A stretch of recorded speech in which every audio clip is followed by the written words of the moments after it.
things like Project Eliminate, which helped relieve M&T in a few countries in South America.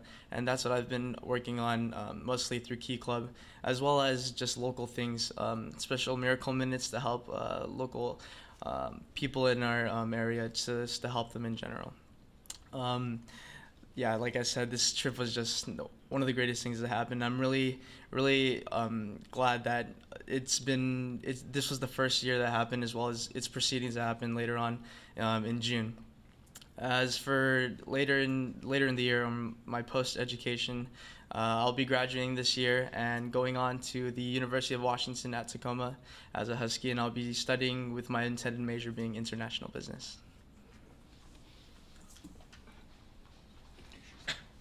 Okay. Hello, my name is Nick Zavala. I'm a senior at Decatur High School, and I went to Ecuador as well as my peers over here. I felt really inspired when I went on the trip. Just like Donovan said, from seeing how fortunate they feel to have everything they have, but in my eyes, I kind of saw that they lacked a lot of things. But then when I came back, I was just like, oh, water, like I can just go to the sink and get water, and they couldn't just do that. So it opened my eyes as well.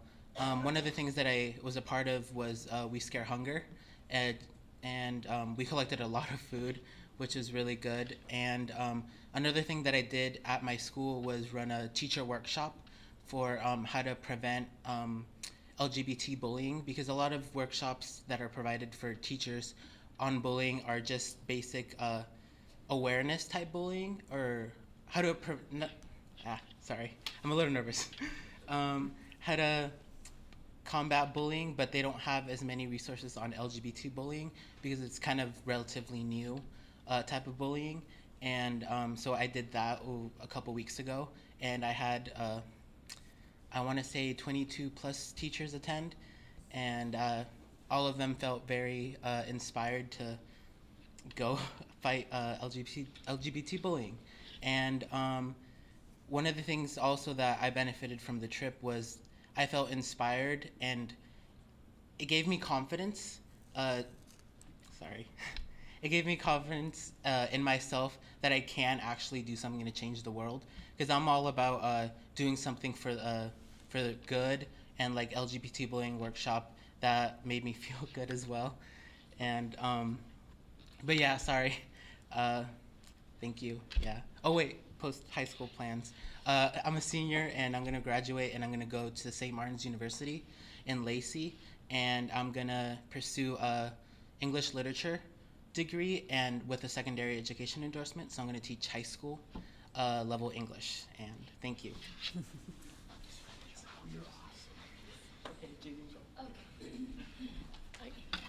Hi, my name is Jaylene Salas. I go to Decatur. I'm a junior. Just like the rest of them, I went to Ecuador this summer. You know, just like they said, you leave being incredibly inspired and grateful and aware of everything. But the biggest takeaway I had was the appreciation for education, because before I went on the trip, I used to always wake up and like dread going to school, but this just made me realize like how important education is, what it can do for you, and just basically reignited my love for learning. And just seeing the eagerness in the little kids' eyes, watching them watch us build the school, like they looked at us like we were heroes.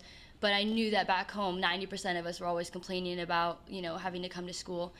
So that actually influenced like my post-high school plans. I had like a completely other field in mind, but after this, I really want to study music and education and end up teaching kids music in developing countries, starting off in America and then trying to work my way back to Ecuador, hopefully.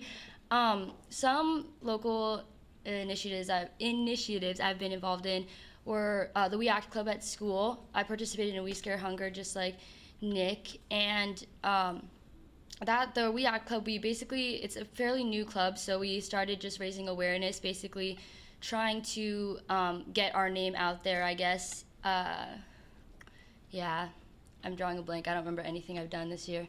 But anyways, yeah, it was great. It really just opened my eyes. I've been so much more grateful.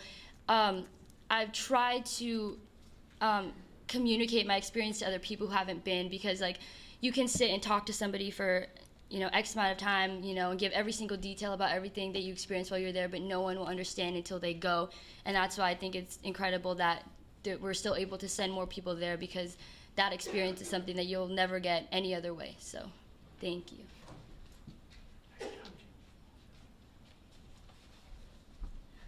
Hi, I'm MJ Real, and I go to Truman, and I'm a senior.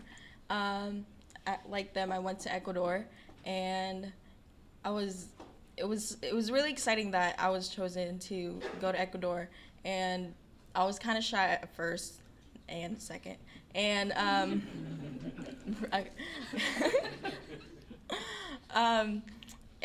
being a part of the trip made me learn about their Ecuadorian culture and traditions, and made me learn about their history, their past. And being present there, it made me become part of their future by helping build the schools and giving them education for their future.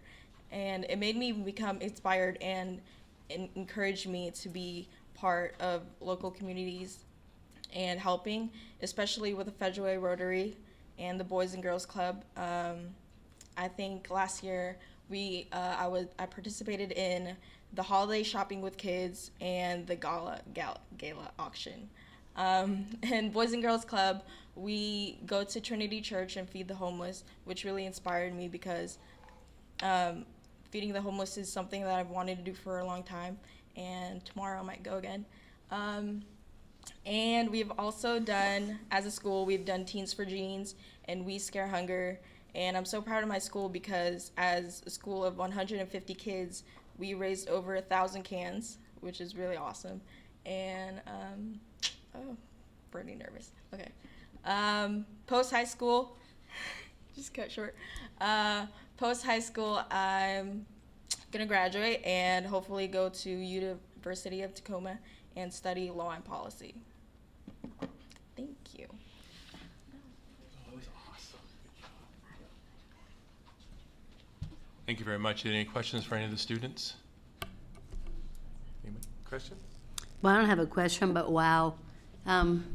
So impressive and so proud to have you as students in our district, and the legacy that you're going to leave, other students will learn from as well. So I really, it's an awesome opportunity, but you obviously took advantage. And I love the idea of reigniting your love for learning, and also thinking about the impact you can make on young people, yourselves, and thinking about the role you can play in education or changing the world. So thank you so much for coming tonight. And thank you, school board, for being so supportive.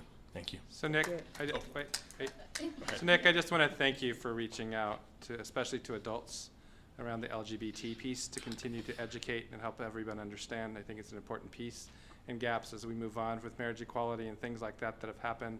Sometimes we think things are done, but bullying continues to raise its head in all kinds of areas in our community, and so I appreciate that.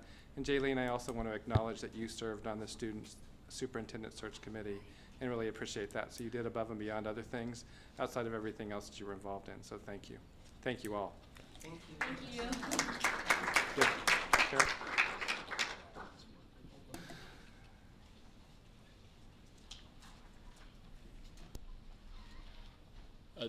Ginger has not arrived yet, so I would ask for your indulgence, should she arrive, that we find an appropriate place to do that. I'll keep you in the know as we move through the meeting. If she doesn't, I will ask then that we delay to the next, we'd go to the next meeting because it's an important one. So thank you very much. Thank you. If I may just add some comments, so that the Washington Association of School Administrators is divided into regions across the state, and Federal Way belongs to Region 110, and WASA, as it's abbreviated, has long been involved in honoring and recognizing outstanding educational administrators and those individuals in other professions who've made extraordinary contributions to WASA still staying K-12, but I'll say PK-12, just for you, Claire, education. And we have a history of nominating community members who have been deeply involved in our educational work, and this year Ginger Kwan from Open Doors or Multicultural Families was nominated for that WASA 110 recognition. The actual recognition is this Friday, but because not everyone can be there, we think it's important to bring that individual to a board meeting and provide the same sort of opportunity and recognition here. So thank you for your indulgence. Sure, thank you. Thank you, Sally. Oh, excuse me, Superintendent McLean. Sally works. All right, next is State of Washington Proclamation for Teacher Appreciation. Vice President Wilson. You may recall last week was Teacher Appreciation, boy, my mouth's not working either, Teacher Appreciation Week, and we did not have a school board meeting. We had a work study, but we felt like it was really appropriate to hang tight until we had a meeting where we could do a proclamation where our community and those in the audience, as well as our teachers, would hear that we do appreciate them. So I'm going to read a proclamation, and then I have a little addendum to add to that as well. So the State of Washington Proclamation. Whereas a strong, effective system of free public school education for all children and youth is essential to our democratic system of government, and whereas the United States has made considerable progress in the social, technological, and scientific fields due to our system of free and universal public education, and whereas much of this program can be attributed to the qualified and dedicated teachers entrusted with the educational development of our children, and whereas teachers provide opportunities for students to connect with the world around them, develop basic skills for success in life and work, experience the realization of high expectations and the fulfillment of steps toward achievable goals, and whereas teachers should be accorded high public esteem, reflecting the value placed on their skills and abilities and the importance of public education, and whereas it is appropriate that teachers be recognized for their dedication and commitment to educating their students. Now, therefore, I, Jay Inslee, Governor of the State of Washington, do hereby proclaim May 4th through 8th, 2015, as Teacher Appreciation Week, and May 5th, 2015, as National Teacher Day in Washington, and I urge all people in our state to join me in this special observance. Signed this 28th day of April, 2015, Governor Jay Inslee. And then I'd like to add to that the Washington State School Directors Association joins Governor Jay Inslee in recognizing our state's nearly 60,000 school teachers during Teacher Appreciation Week. These dedicated partners help our children understand the world around them and prepare what lies ahead. We owe them our support, thanks, and our respect. There is no more important profession and none with a greater responsibility. They are caretakers of not just our children's future, but ours as well. Thank you from Washington's 1,477 elected local school board members. Chris Neuenhaus, Washington State School Directors President, and I know that our board would also support that and want to thank all of our teachers and staff in our buildings for all they do on behalf of children and families in Federal Way. Any other comments from the directors? Okay, perfect. Thank you. Next is public comment. Do we have any this evening? No, we don't. Okay. So just so everybody's aware, there are blue sheets on the back table. If you ever feel the need to want to have public comment, you fill that out and bring it up, and we will listen to your comments. Next will be superintendent comments from Superintendent McLean. Good evening, President McAnalloy, members of the board, and our public. I'd like to just comment on a few things that are occurring. Obviously, as the school year wraps up, there are plenty of activities in our schools that are celebrating students and their successes throughout the year. In the last couple of weeks, I had the opportunity to attend the Technology Access Foundation's new science lab grand opening. I have to use the word new in quotes. Part of the TAFA's, well, the school is entirely housed in portables, and one of the portables is actually a quad that was, I think, originally built in 1950. So we've done some remodeling and more recently remodeled that space to support the the newly created CTE class there that is focused on a variety of aspects of engineering design. So it was fun to be there and see the various different projects that the students were working on, and how that space was better suited for the work that they were doing. I also had the opportunity to attend the grand opening for Megan's Closet. Megan's Closet, this is a free clothing, prom and homecoming clothing store at Decatur that was created out of the social studies teachers' workroom. And they have gathered prom dresses and shoes and jewelry that they have created into a bit of a lending library to support all of the students here in Federal Way. So they've done some amazing things with a very small space and some donations. So if any of you have old prom dresses or other formal wear hanging around in your closet that you're not quite sure what to do with, that's high school age appropriate, you know. You might want to think about donating it to Megan's Closet. This last week, a number of us had an opportunity to participate in a partnership that I call the City Vision Forum. It was a collection of the King County Library System, City Vision, St. Francis, and the school district that hosted a forum to discuss graduation requirements.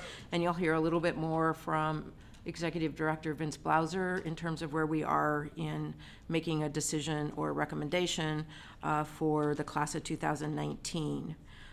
Spring also brings with us a variety of fundraising opportunities.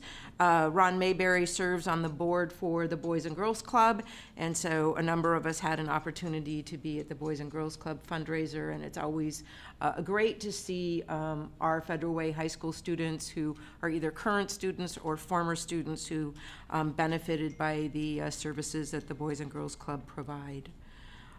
This Friday is the Communities in Schools fundraiser, bright and early, 7 a.m. at the Weyerhaeuser Building. Mark Davidson has served on the board for Communities in Schools for a number of years, and that's always a nice opportunity to hear from our students about the impact of Communities in Schools on them.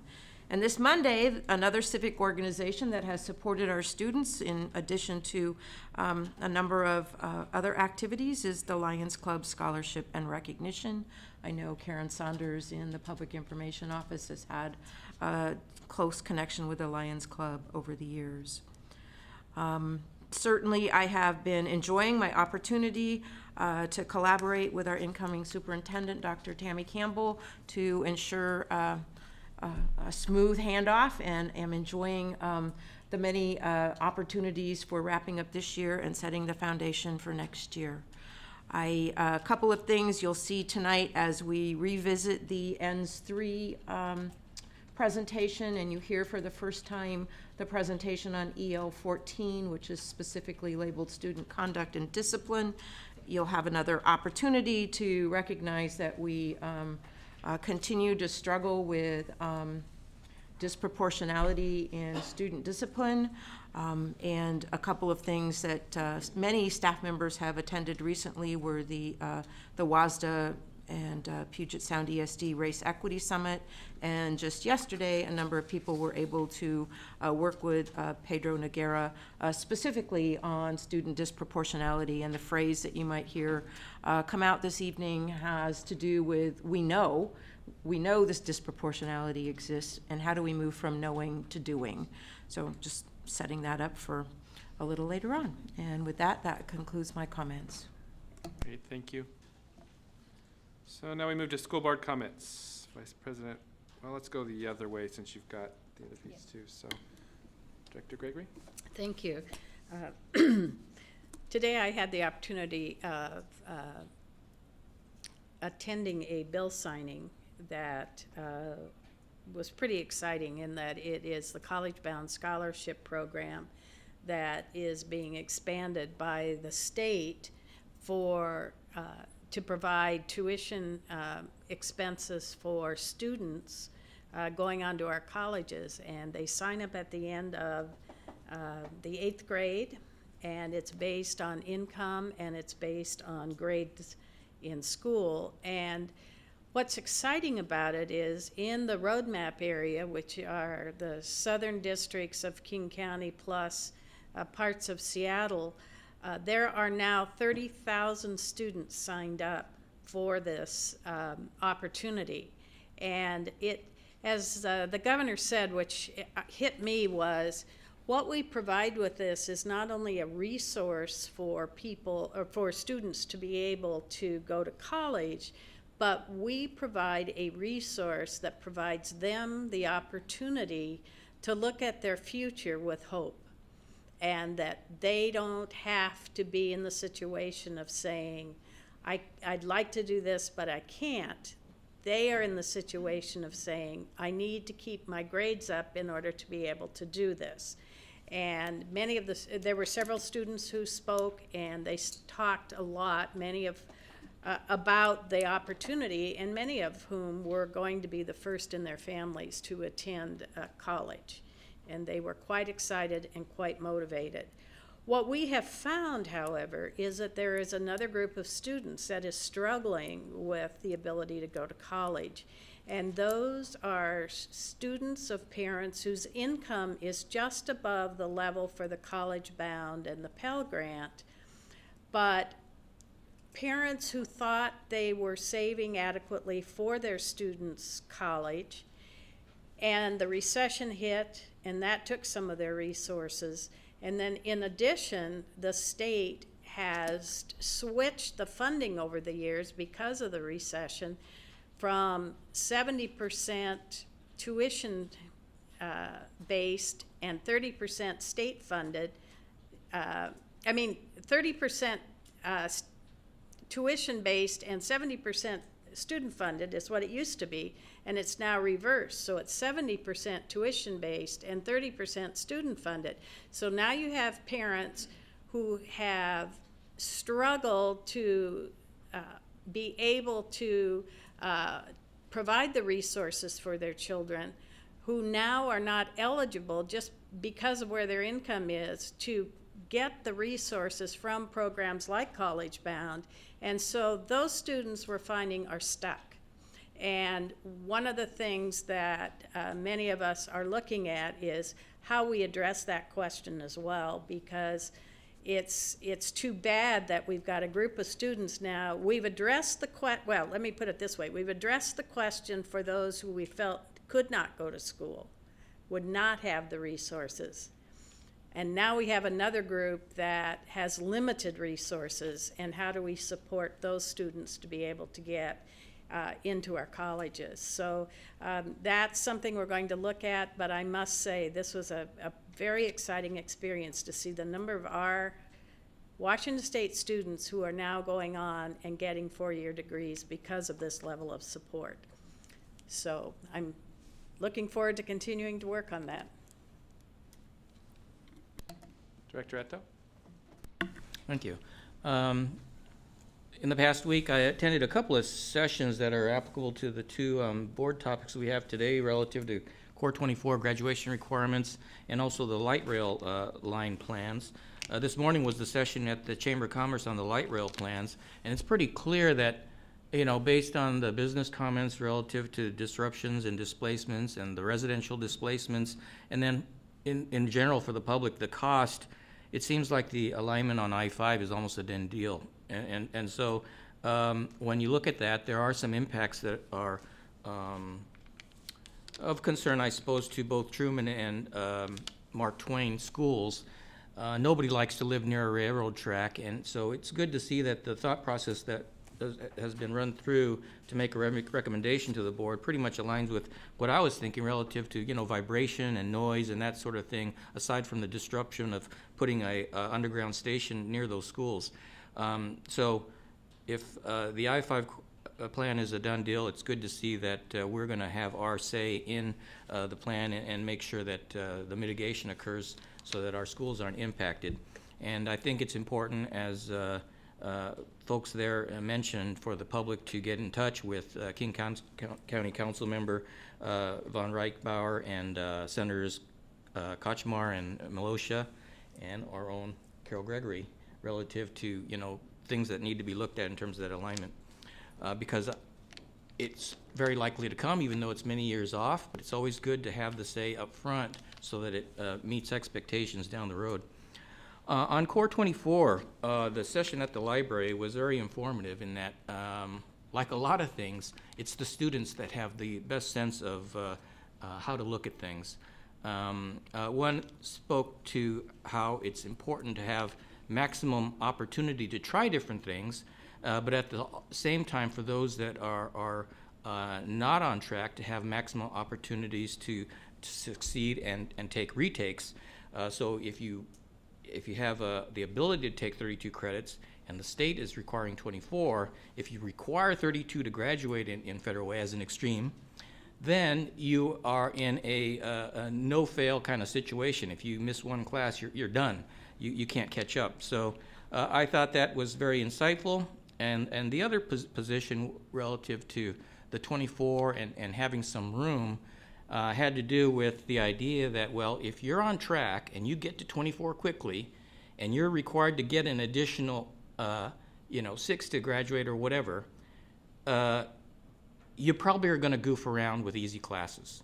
Because if your GPA is so critical to you, then after you've achieved your 24 to graduate, you're not going to risk it with tough classes, even though a lot of folks believe that it's a way of challenging students by making the credit requirements very high. So I thought those were very insightful, coming from students' perspectives, and I guess that's what's going to guide me as I look at the positions that we take. Thanks. Director Wilson? Well, I was, a couple things. The equity convening that Superintendent McLean alluded to was something that happened the end of April, so we really haven't had a board meeting, I think, since then. And it was, the title was Achieving Educational Racial Equity Through Policy and Beyond. And there were about 175 educational leaders, superintendents, school board directors, and community-based organizations that came together to do some deepened learning around the issue of race, equity, and policy, and heard from Professor Kimberly Robinson on in an area that she's very, very well versed in. It was interesting to note that in our it was put on by the Puget Sound Educational Service District and the School Directors Association collectively together. And we had over 19 school districts represented. We had school board directors from 23 different school districts. We had 30 community-based organizations represented, and the community-based organizations, many of them supported facilitation that occurred at the tables. We had student voice that was there, and they did a phenomenal job. And we also had individuals and school board directors from east part of our state as well as from the southwest. So there's great interest around not only the work, but how policy can support what we're trying to do when we talk about opportunity gaps and achievement gaps, and that we know a board's role is to create policy and create the landscape, if you will, to allow teachers and educators to do what it is they do best, and that is to support our students. And so I think the policy is incredibly important. And we had a great representation from our board as well as our leadership. We had a group of, I believe, 13 that we were there from Federal Way, so was very proud. Was also part of the City Vision World Cafe that occurred on the 7th of May, and around the Core 24, the graduation requirements. And my takeaway from that was we have to be very clear in our communication about the difference between the state requirement for 24 credits and our districts want to increase students' opportunity to explore and to take different courses. And so there was a lot of, I think, kind of confusion perhaps around 24 credits versus 32 opportunities, and it became really clear that as we move forward, that's going to be very important for us to kind of continue to talk a little bit more about and explain. So that was something that came out of it. I'll say that the Global Learning Initiative Committee had a meeting on April 30th as well. And we have another meeting scheduled for June 4th where we will finalize our presentations and we'll be ready to present, I believe, at a school board meeting as opposed to a work study because of our schedule, but I'm not certain. Off of May 28th? I don't know if we did. Okay. Okay, we have to double check. However, we do have our last meeting of that particular group scheduled for June 4th. So we're expecting to have a report before the end of June, and you will, as a board, hear that. So I will have to, and I just have to say that group and the students and the community members have been phenomenal, and I'm very appreciative of their time. And then we continue with our school board recognitions, and we have another one coming up, I believe at Lazahali. Okay, at Lazahali. And I believe our last one was at Totem, where we honored groups of students. So they continue to be a wonderful celebration for our district and one of my favorite things to do. So I think that's it.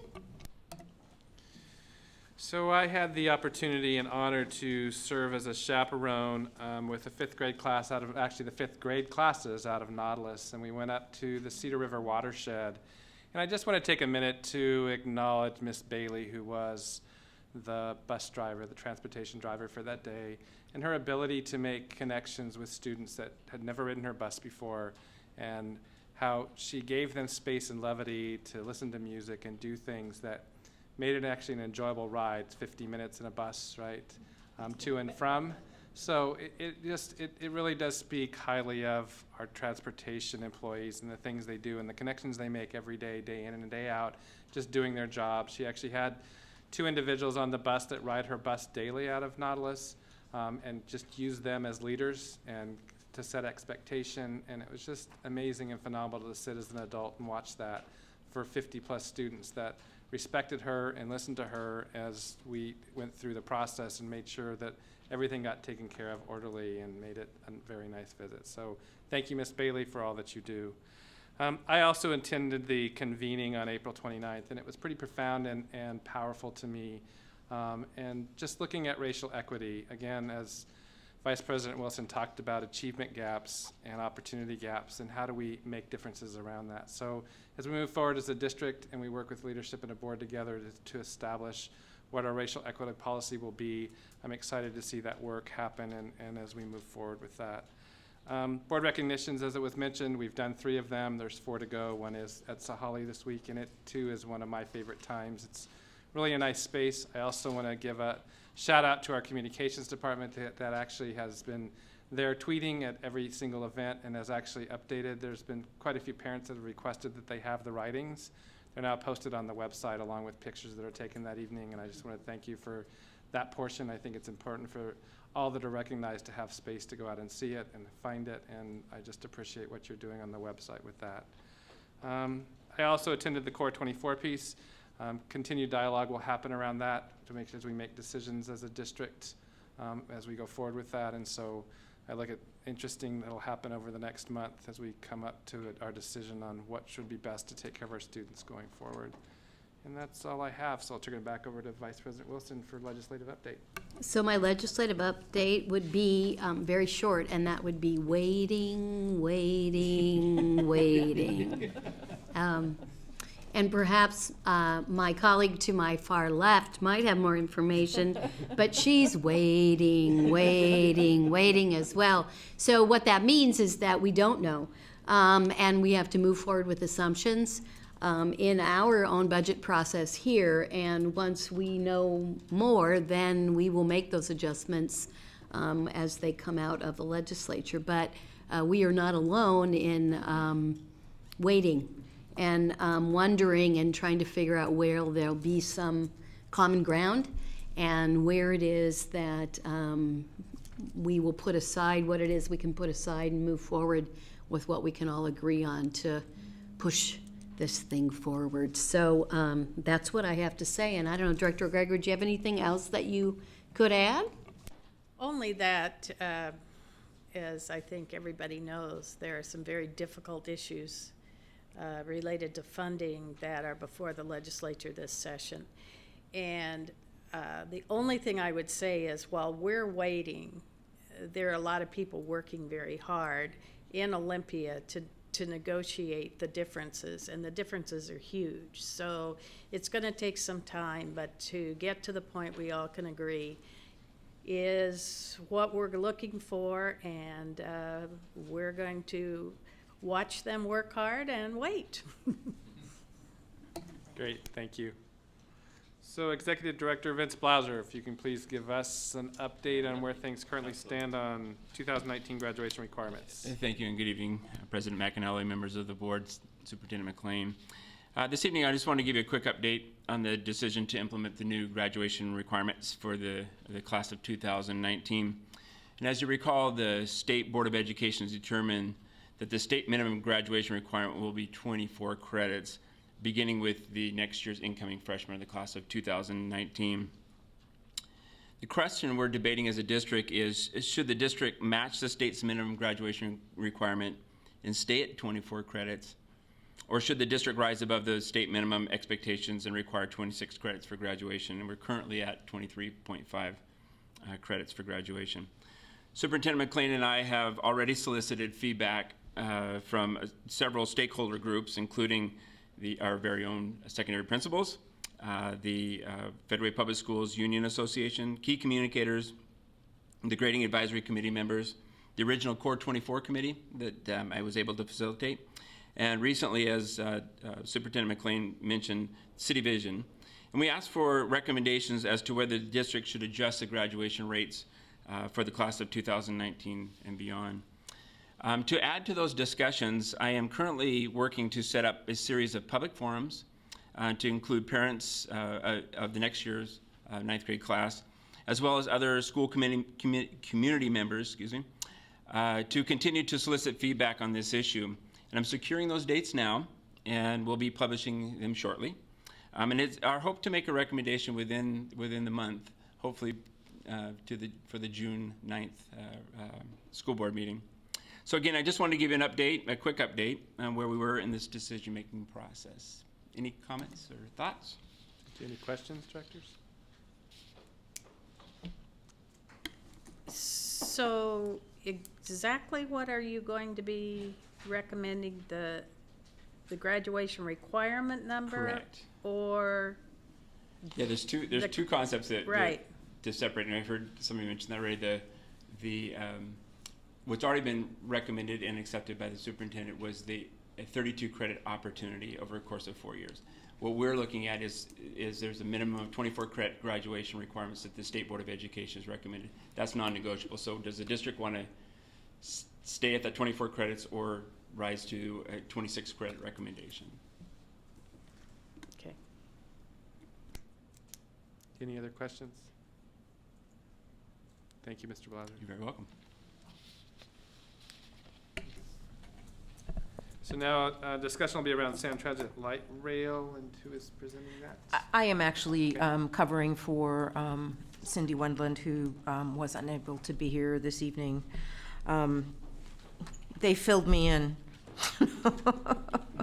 No, Cindy Wendland and Diana Seeley and Jason Nelson and Tanya Nascimento have been working very closely with the information from Sound Transit. They have attended the presentations that Sound Transit provided for City Council. They attended both public hearings, and then they actually had Sound Transit here doing a presentation to them today to make sure, and they've been working with our legal counsel so that we take the opportunity to respond appropriately to the draft environmental impact statement, because this is the opportunity for the Federal Way School District to provide Sound Transit and its regulatory board with any concerns we might have about the various proposals.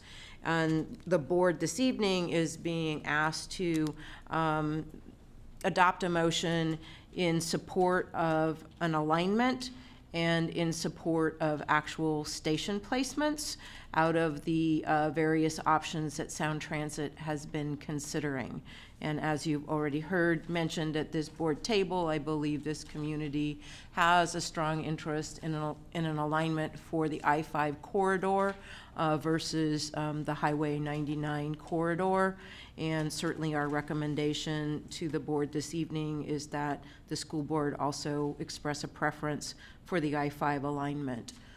Director Eto is correct that the I-5 alignment has significant impacts for Mark Twain Elementary. And as we negotiate with Sound Transit over the years, one of the things we would want to be ensuring is that we have not lost the use of our property. If you think about the way we've been rebuilding schools, because we don't have a vacant elementary school, so oftentimes school districts will have something that's vacant and it gets used as a swing school when you're tearing down and rebuilding a new building. Mark Twain is in phase 3 of our 4-phase program for building renovations and modernization. So we want to ensure that future boards and staff don't lose the ability to rebuild on the Mark Twain site, in addition to taking all the necessary precautions that need to occur during a significant construction, such as an underground tunnel at Mark Twain. We have a significant interest in the location of the station on the north end, and we have about 500 students that attend Highline Community College through Running Start, through Gateway to College, and through our other partnership programs that we have with Highline. We believe that once light rail is extended to Federal Way, that having that light rail access and a station on the Highline College or near the Highline College campus will help facilitate our students' abilities to take advantage of the various programs we partner with Highline around. So we are recommending that the board consider supporting a preference for a station location in close proximity to Highline College, which is also referred to as something that's east of Highway 99.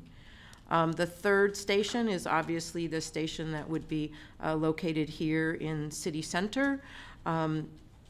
It is my understanding that we believe the 320th Park and Ride station would have the least impact on the property we have at Truman. Other proposals for City Center stations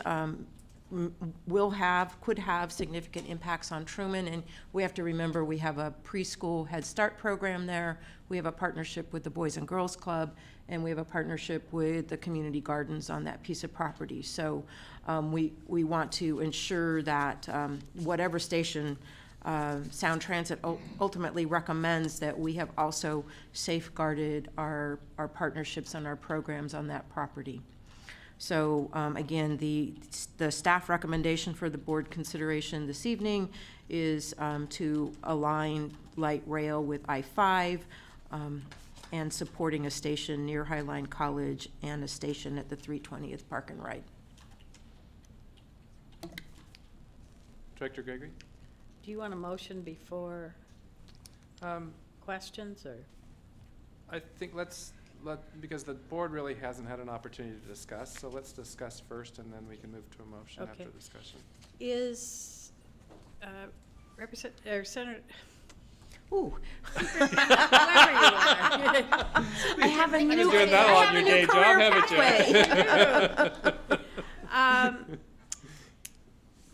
When this was being discussed, and this may be an unfair question because Cindy isn't here, but how did we look at what our school district might look like in, as I understand it, 2023 is when they would begin, or even as late as 2030? Mm-hmm. And to me, talking about specific programs we have today is kind of weird because, we've got a long time. I understand if the circumstances we're in, but I'm just curious if they had any, if anybody talked about what we might look like. And I don't know, but I think that the important piece for us as a school district to get on record is the impacts to the property, and the school district's expectations around mitigation of those impacts. So even while we're not recommending an alignment with 99, remember that elevated light rail goes right in front of a brand new high school and potentially impacts students in that building through another 6 years of construction. So we don't know what our programs will look like in 2023 or 2030 or 2040, but what we do know is as property owners and as with the authority to support pre-K-12 programs in the Federal Way School District, we want to ensure that we are not limiting the future use of those properties. Of the properties per se, not necessarily the programs that are. Right, of the properties per se. However, the Truman site, the Head Start site is owned by, not by the district. it is owned by the is, district, yeah. okay, okay. So any other comments? Hearing no other comments, I would entertain a motion. I move the recommendation as proposed. Do you want me to read it? Yes, please. That we support, we express our preference for an I-5 alignment as identified in the DEIS, that we also express our preference for a station location in close proximity to Highline College, and that we support the 320 of Park and Ride Station. The motion, do I hear a second? I second. Any discussion? Hearing none, all in favor say aye. Aye. Aye. Opposed? Motion carries. Thank you. We will share the final letter with Councilmember Pete von Reitbauer and our District 30 and 33rd representatives as suggested. Great, thank you. Now, Superintendent McLean on INS 3 responsibility presentation, please.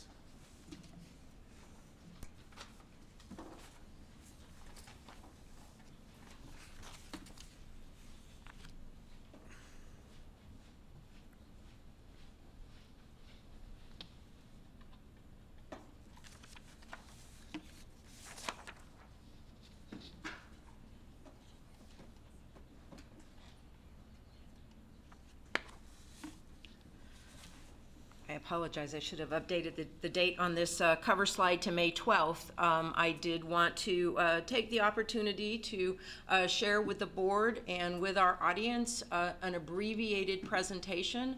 Last Tuesday on May 5th, we did have an extensive work study on ENS 3, which is referred to as the responsibility ends. And I'd like to take a moment to thank the staff who helped prepare the report. Mark Davidson, Deputy Superintendent, Chris Willis, Director of Student Support Services, Laura Brown, Director of Equity, Jenny Tibbetts, our Truancy Prevention and Intervention Specialist, and Aaron Toth, our PBIS Specialist.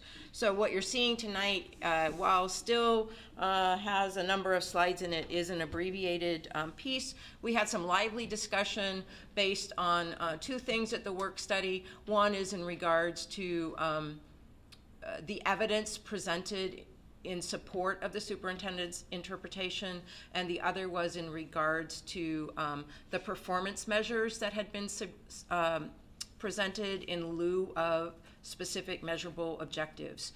Thanks to the great conversation we had last Tuesday, I am going to, at the very beginning of this presentation, show you the current thinking around measurable objectives for E3 compliance for the future. So I think because policy governance is still a learning curve for us, it's, I think, if you look at language acquisition, right, it takes about 7 years, and we're maybe halfway through language acquisition for policy governance. I wanted to just share that according to the board superintendent relationship -5, the board monitors the superintendent within the ends and executive limitations. And that monitoring is based on this phrase called compliance, which is not whether or not we've achieved 100% of the goal, but whether or not the superintendent has reasonably interpreted the board policy being monitored and provided evidence in support of that. And again, as presented at the work study, the superintendent, myself, I interpreted this end to be a reflection of student behavior, not a report regarding the consequences of student behavior. So consequences for student behavior are outlined in EL 14, and you'll hear that report from Deputy Superintendent Mark Davidson tonight. Wherever possible, I also have a strong bias for tying data that we're using to publicly released information. And this is the ENDS 3 that we're talking about tonight, which I broke into 3 sections or 3 phrases. So it talks about each student will take responsibility for his academic success, exhibiting positive and ethical personal behaviors, treating others with respect, courtesy, and dignity. And as a reminder, the word academic is set off in orange because as the leadership team really talked about this particular ENDS 3 and what made sense to us, we found ourselves getting tripped up around the word academic because our ENDS 2 is really around student achievement and academic outcomes. So you'll be reminded at the end of this presentation that we're suggesting a word change for your consideration. Recognizing the timing for wordsmithing any of these ends might not be quite right. We're still making the recommendation at this point in time. When we look at data that's available to us, we talked about in the first phrase about students taking responsibility for her or his academic success and tying it specifically to chronic absences, just to outline where I'm headed. When we talked about exhibiting positive and ethical personal behaviors, we were tying our information to the state report, which they have now actually reframed as the Student Behavior and Weapons Report. We talked a bit about the results from the Healthy Youth Survey, which is a survey which we have just recently re-implemented. And under treating others with respect, courtesy, and dignity, we focused a lot on the positive behavior intervention systems that are in place in the majority of our schools. So looking at measurable objectives for those areas,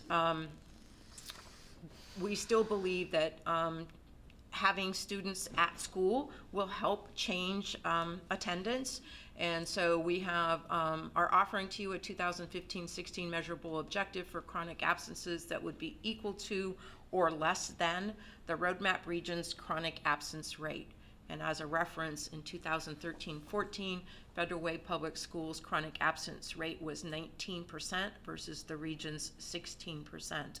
And again, chronic absences as measured by CCER in the roadmap region are based on 20 or more full days of absences, excused or unexcused, in a given year. You might recall that we had talked a lot about some performance measures that we needed to do, and I reframed the work that we're doing around defining common elements in student behavior plans by declaring that by the end of 2015-16, 100% of our schools will have implemented district-identified common elements in student behavior plans.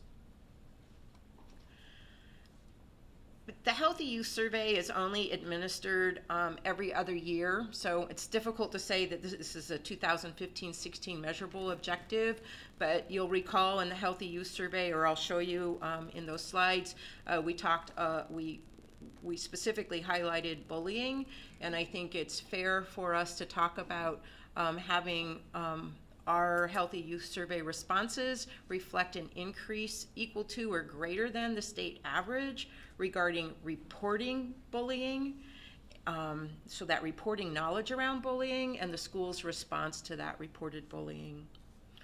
And then the PBIS work, because this has been a grassroots effort, and we have 25 of our 38 locations using PBIS. Some of the work that Laura Brown brought to PBIS this year, Positive Behavior Intervention Supports, was the culturally responsive school evaluation tool, and there's also internally a tiered fidelity inventory. So the measurable objective we've added to the work of our PBIS schools is that 20% of our schools utilizing PBIS will participate in one or the other of these self-evaluation tools. So that's a reframing of the measurable objectives from based on the input that was shared at the work study. And then just as a reminder, again, responsibility 3, each student will take responsibility for his academic success. CCER, or the roadmap, has identified attendance as a contributing factor of student success. And these were a couple of slides that we shared with you, where in Federal Way Public Schools, students with 20 or more absences at all grade levels, you could see 19% of our students on average had 20 or more absences. And then you can see that breakdown by race and ethnicity. And this is the same data broken down by grade level. So this was data you've seen a couple times now. I decided to go ahead and use the CCER data and this published data because this is annual data versus the Office of Civil Rights, which is only done every other year. And so it makes it difficult to make that an annual measurable objective. You might recall we had Jenny Tibbetts did a great presentation on truancy intervention and prevention, and how some of that underlying support to reduce chronic absenteeism is to expand the concept of the work. So Jenny isn't just the Tier 3 intervention for chronic absenteeism, which is involving court petitions, but is actually trying to strengthen our Tier 1 and Tier 2 interventions around attendance. To create some prevention and some early intervention. The second part of the ends 3 responsibility talks about exhibiting positive and ethical personal behaviors. And again, OSPI has historically gathered data related to student behaviors in various categories. This is also the data set that the Student Discipline Task Force established through engrossed Substitute Senate Bill 5946. And as a FYI, there will be a release of statewide data off of this data set the end of this week. We had some questions. So these are the various different categories of Federal Way student behavior and weapons that resulted in a suspension or an expulsion of more than 1 day.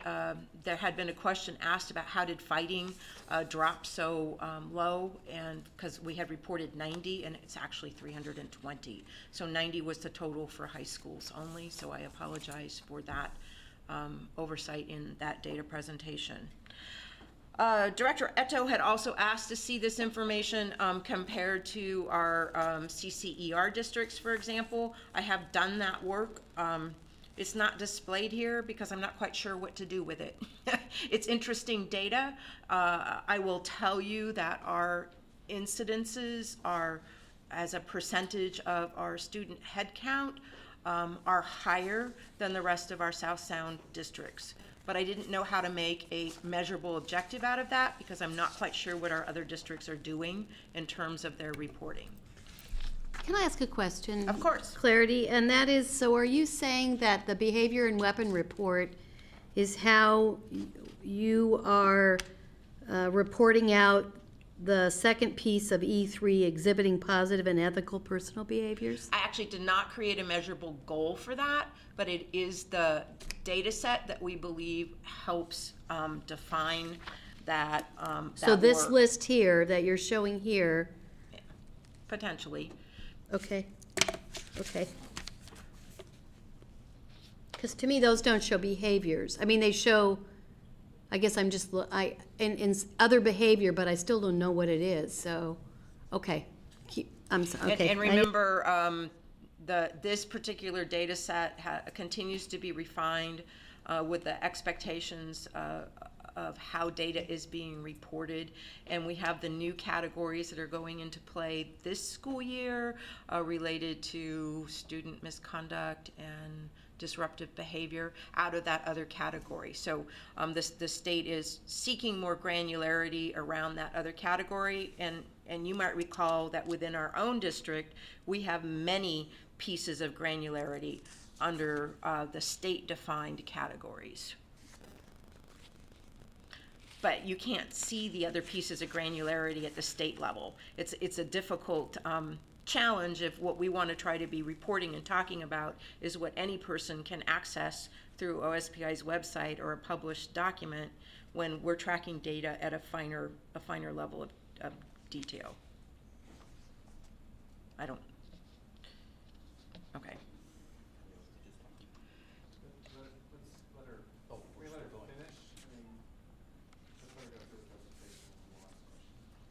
And the last part of responsibility, ends 3, was talking about treating others with respect, courtesy, and dignity. And again, these were some selected slides from the Healthy Youth Survey,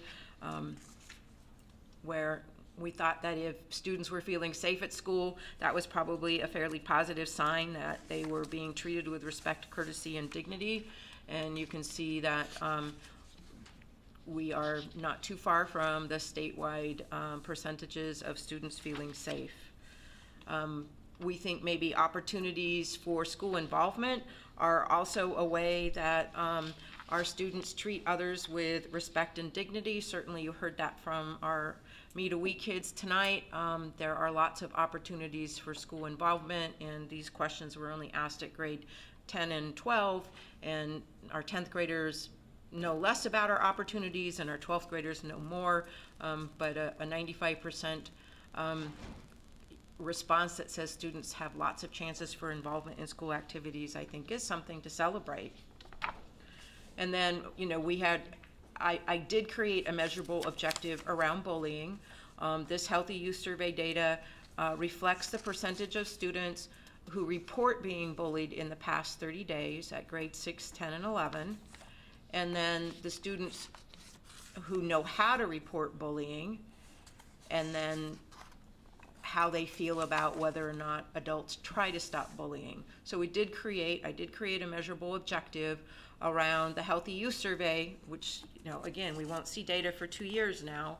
And so any strategies we put in place to try to change this, the measurable objective put in place is that we would be higher than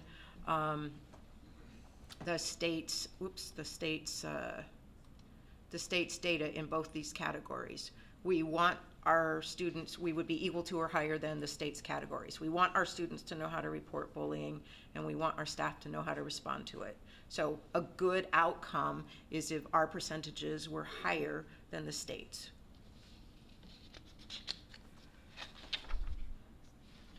We talked a bit about PBIS, and I'll just, again, we're through, our schools are in different stages of implementation. No one is at a full implementation yet in terms of Tier 1 PBIS implementation. This is just a reminder of the 25 schools plus our ECAP and Head Start programs and where they are on the Tier 1 implementation of PBIS.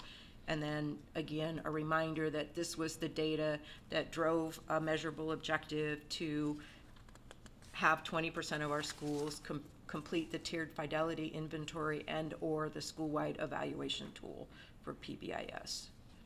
So that's just a brief recap of, obviously a brief recap of the work study from Tuesday night with the new measurable objectives. And then, again, we had perhaps recommended for your consideration a word change in ends 3, changing it from academic to educational success. So I am open for questions. Any questions? Director Gregory? What I think I see here is in 2 and 4 under measurable objectives. Am I hearing that at this point in time, the district does not have data sets internally that could measure E3? and that we're relying on the Healthy Youth Survey? Well, 1 and 3 to me are measurable objectives because this talks about students. 2 and 4 look to me like implementation at the school level. And I'm wondering if in the interim, while that is happening, what is it we're measuring to determine whether we're being successful? Does that make any sense? See, it looks like we may need some interim objectives that relate to what we have to measure whether our implementation strategy is working, that relate specifically to the student.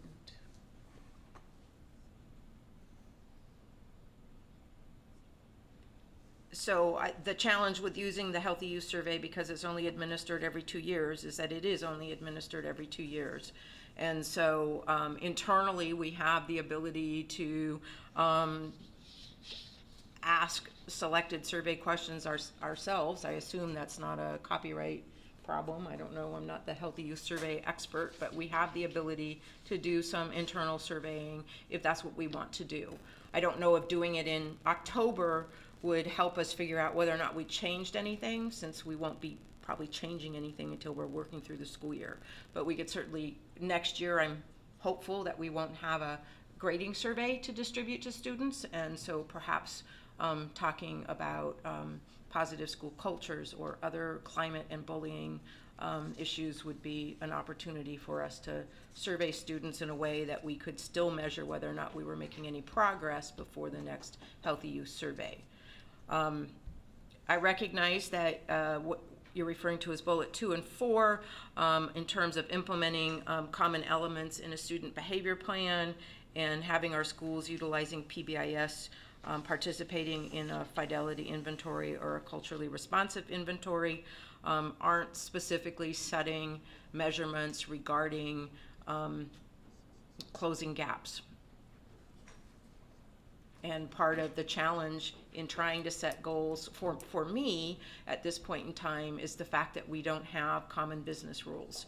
And it's the common business rules piece that we moved into EL 14 are those performance measures, because it's until we have shared understanding about the data that we're reporting, I believe it doesn't make sense to try to focus on a specific change in discipline reporting. Director Wilson? This goes back to this whole, my challenge with me is, in my own head, is we're talking about behaviors of students here. We're talking about what? Behaviors of students. Right. And we're mixing up, in my mind, teacher behavior and student behavior. And if we're looking at behavior, and I said this at the work study, this issue of discipline or whatever, it's teaching students. So this doesn't show me, what I keep trying to struggle with is, it doesn't matter to me if someone's using the form. It doesn't matter to me whether they're utilizing it. It's the fidelity with which they're doing it and the outcomes that we're seeing for students. And so it's kind of like changing behavior, but not giving, I want to know how are we changing either teachers' approaches to how we're working with students, so then we measure, we can see a change in attendance, or, I get mixed up here because this is not about kids. This is about frameworks and about initiatives and programs. And those are important because those then give us a baseline, but it's not about that I want to know. I want to know about the behavior of students, I guess. And so I also agree, Director Gregory, I had number 2 and number 4 marked, and then I also am still wondering how we're defining chronic absences. And I know that that's kind of this conversation, but are we just, and also then how are we trying to change the reasons kids are not in school? So some of that is, I'm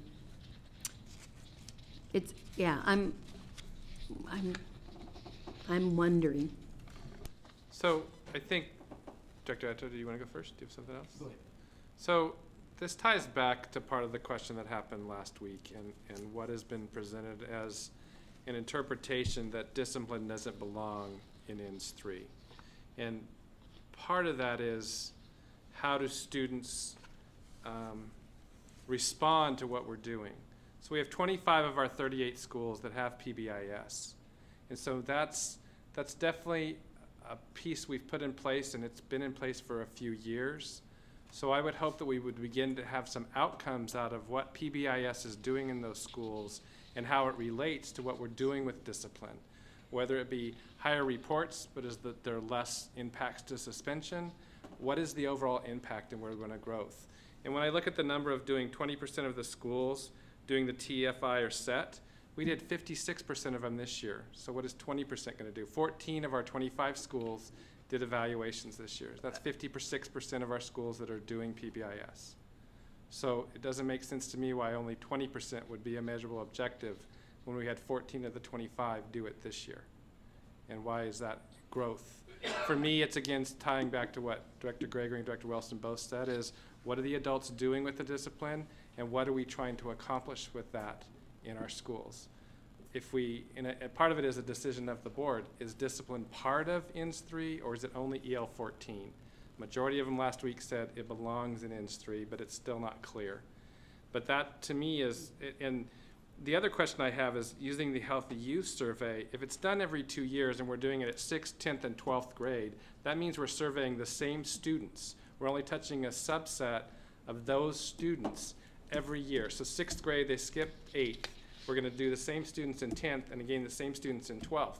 So we're only doing a very small subset of our K-12 and it's the same students. So what are we really impacting? It doesn't, we're leaving out 10 grades of student input about where it is. If we're doing it only every other year and it's on those it's on even number of schools. So that to me doesn't give us good documentation about truly what's happening within our district. And then the other piece I have is around bullying. If we just focus on bullying, bullying is 25% of what our suspensions are. So that could be one area, but there's 75% of other areas and behavior that we're not doing any kind of measurable objectives around, right? So that to me again is, how is it and what is it? And how are the adults interacting, or what are we doing within buildings to look at it from a restorative practices piece? And that for me as a board member is what I want to see as measurable objectives as we begin to make changes for students and the student responsibility. What are we going to own? So that to me is that for me is what I'm looking for as far as objectives that we're going to kind of set and what we're going to look at as a district. We heard it out of the racial equity piece, the presentation that happened last night that I've heard back about some things that happened, and how we focus on what is happening and how we're going to make a difference for achievement and opportunity gaps. And so for me, responsibility ultimately lies with the adults that interact with our students and what changes we're going to make with those interactions to help responsibility and make changes in behavior for our students overall. So that's what I've got. Director Eto? Thank you. If we put this in the context of policy governance being a way for process improvement and for the board to be setting the prize so that the team has their eye on the prize, the prize that we have set up is to seeing students take personal responsibility and show positive ethical behaviors toward one another, showing respect for one another. And I think those are measurables. I think the idea that attendance is something that is is an evidence of personal responsibility is probably a good metric. Part of life is to show up, and so it's important to show up. I do have a concern with the bullying data because, as I understood from the work study, that assault is basically it's one person on another, but fighting takes two. And so in a lot of ways, bullying is a lot like assault. And when I looked at the data, when it looked initially that certain things were trending down, when you added non-injury assaults with bullying, it was pretty much constant over the last few years. So there's something there, I think, that the team can address relative to driving the bullying and non-injury assaults down in some form or fashion. The response I remember getting relative to this students know who to report bullying piece was that there is a culture of don't snitch. And I think that's a culture that, if it's true, can be changed to help the helpless. And so the children, the students should know what their responsibility is to do to act relative to bullying that they see. So when students don't even know who to report bullying to, and then believe in 40% of the cases that the teacher or adult will do nothing, that's not a good sign. So those measures I can see as showing evidence of change in student behavior if they're reporting more or acting more, to drive these numbers, and that the staff should be able to show that when they are told of a bullying incident, they're not reinforcing the culture of don't snitch by doing nothing. So if they're taking the attitude that people that snitch are whiners and shouldn't be taken seriously, that's a bad culture and we need to kill it. Last point is the PBIS.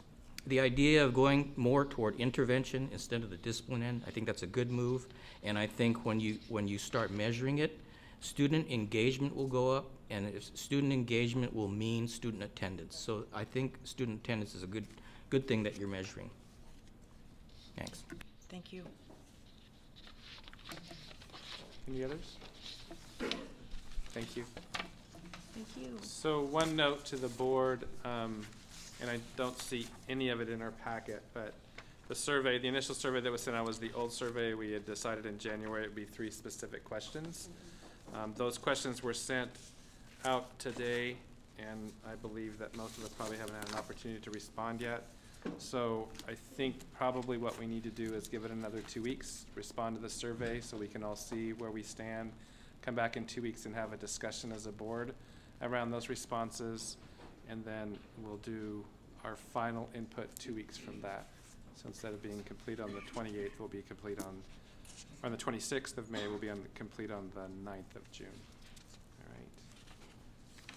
Anything else? No, thank you very much. Thank you. All right, Mark Davidson, Deputy Superintendent, on Executive Limitation 14, Student Conduct and Discipline. And Mark was presenting on my behalf, obviously. Okay, somebody put that up already. Did Sally do that? Yeah.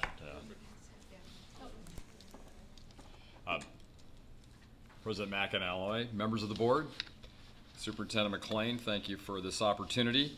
I think I'd start out by saying there is an obviously restating the obvious, clear connection between EL 14 and E3, and I think you will hear that in this presentation. Before we get to this information here about the discipline, I think it's important to look at the entire, without reading all of it, although it is quite short, Student Conduct and Discipline EL. And again, it says, the superintendent shall not fail to establish a school environment that is safe, civil, supportive, conducive to effective teaching and learning, and free from unnecessary disruption. And as you know, there are 5 points below that. So accordingly, the superintendent may not fail to adopt an age-appropriate written student conduct and discipline code that complies with state and federal law, nor fail to consult with staff, students, and the community in developing it, distribute the conduct and discipline code, including changes to all parents, guardians, students, and staff. I do believe we are in compliance and have listed, as you can see, a number of our technical administrative policies there that cover these. And in fact, there have been significant changes in student discipline, suspension, and expulsion that resulted from legislation passed in 2013, as we know. It was implemented by OSPI last year in 2014, and those have been communicated and implemented in the Federal Public Schools. Some evidence of that would include Policy 3240 being developed and reviewed by an ad hoc citizens committee and also reviewed in the interim. The 3241 policy was reviewed by an administrative committee 2 years ago.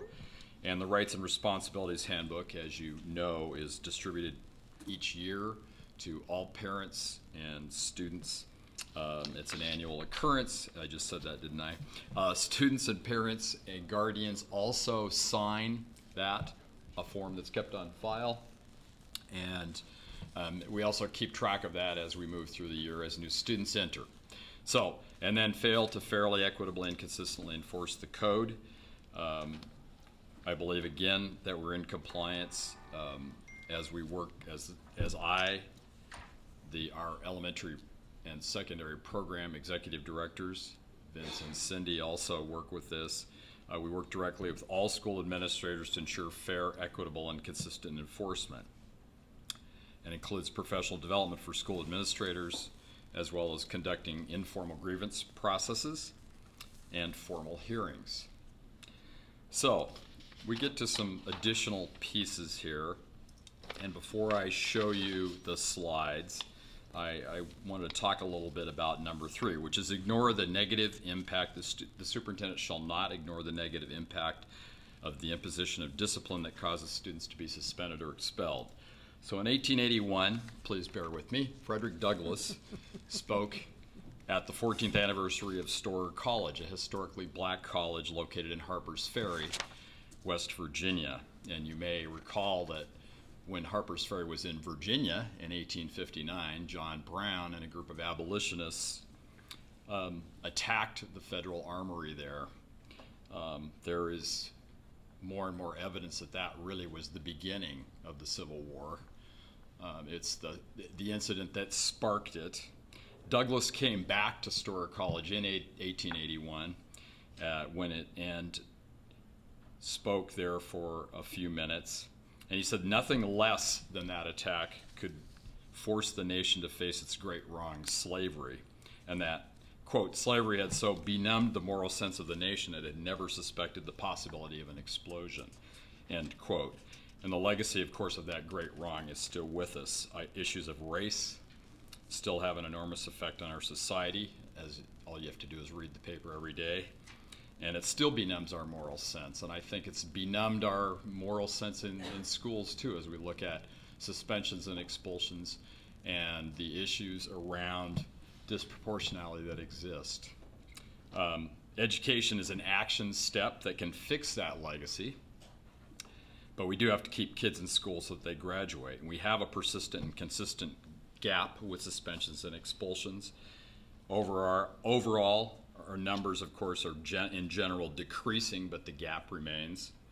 And as Dr. Nagaro said yesterday, we have another gap, the gap between knowledge and action, which the superintendent talked about earlier tonight. We know this gap exists. We've known for a long time, or a relatively long period of time, this gap exists. So now what are we going to do about it? So let's take a look at that. Let's see, slideshow. And as you can see, I have a number of slides, and thanks again for Superintendent McLean for helping with this today.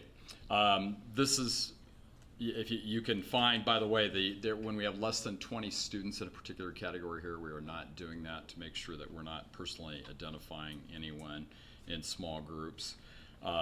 As you can see, there has been a general decrease in suspensions, but the gap continues, particularly with African American students and with multiracial students.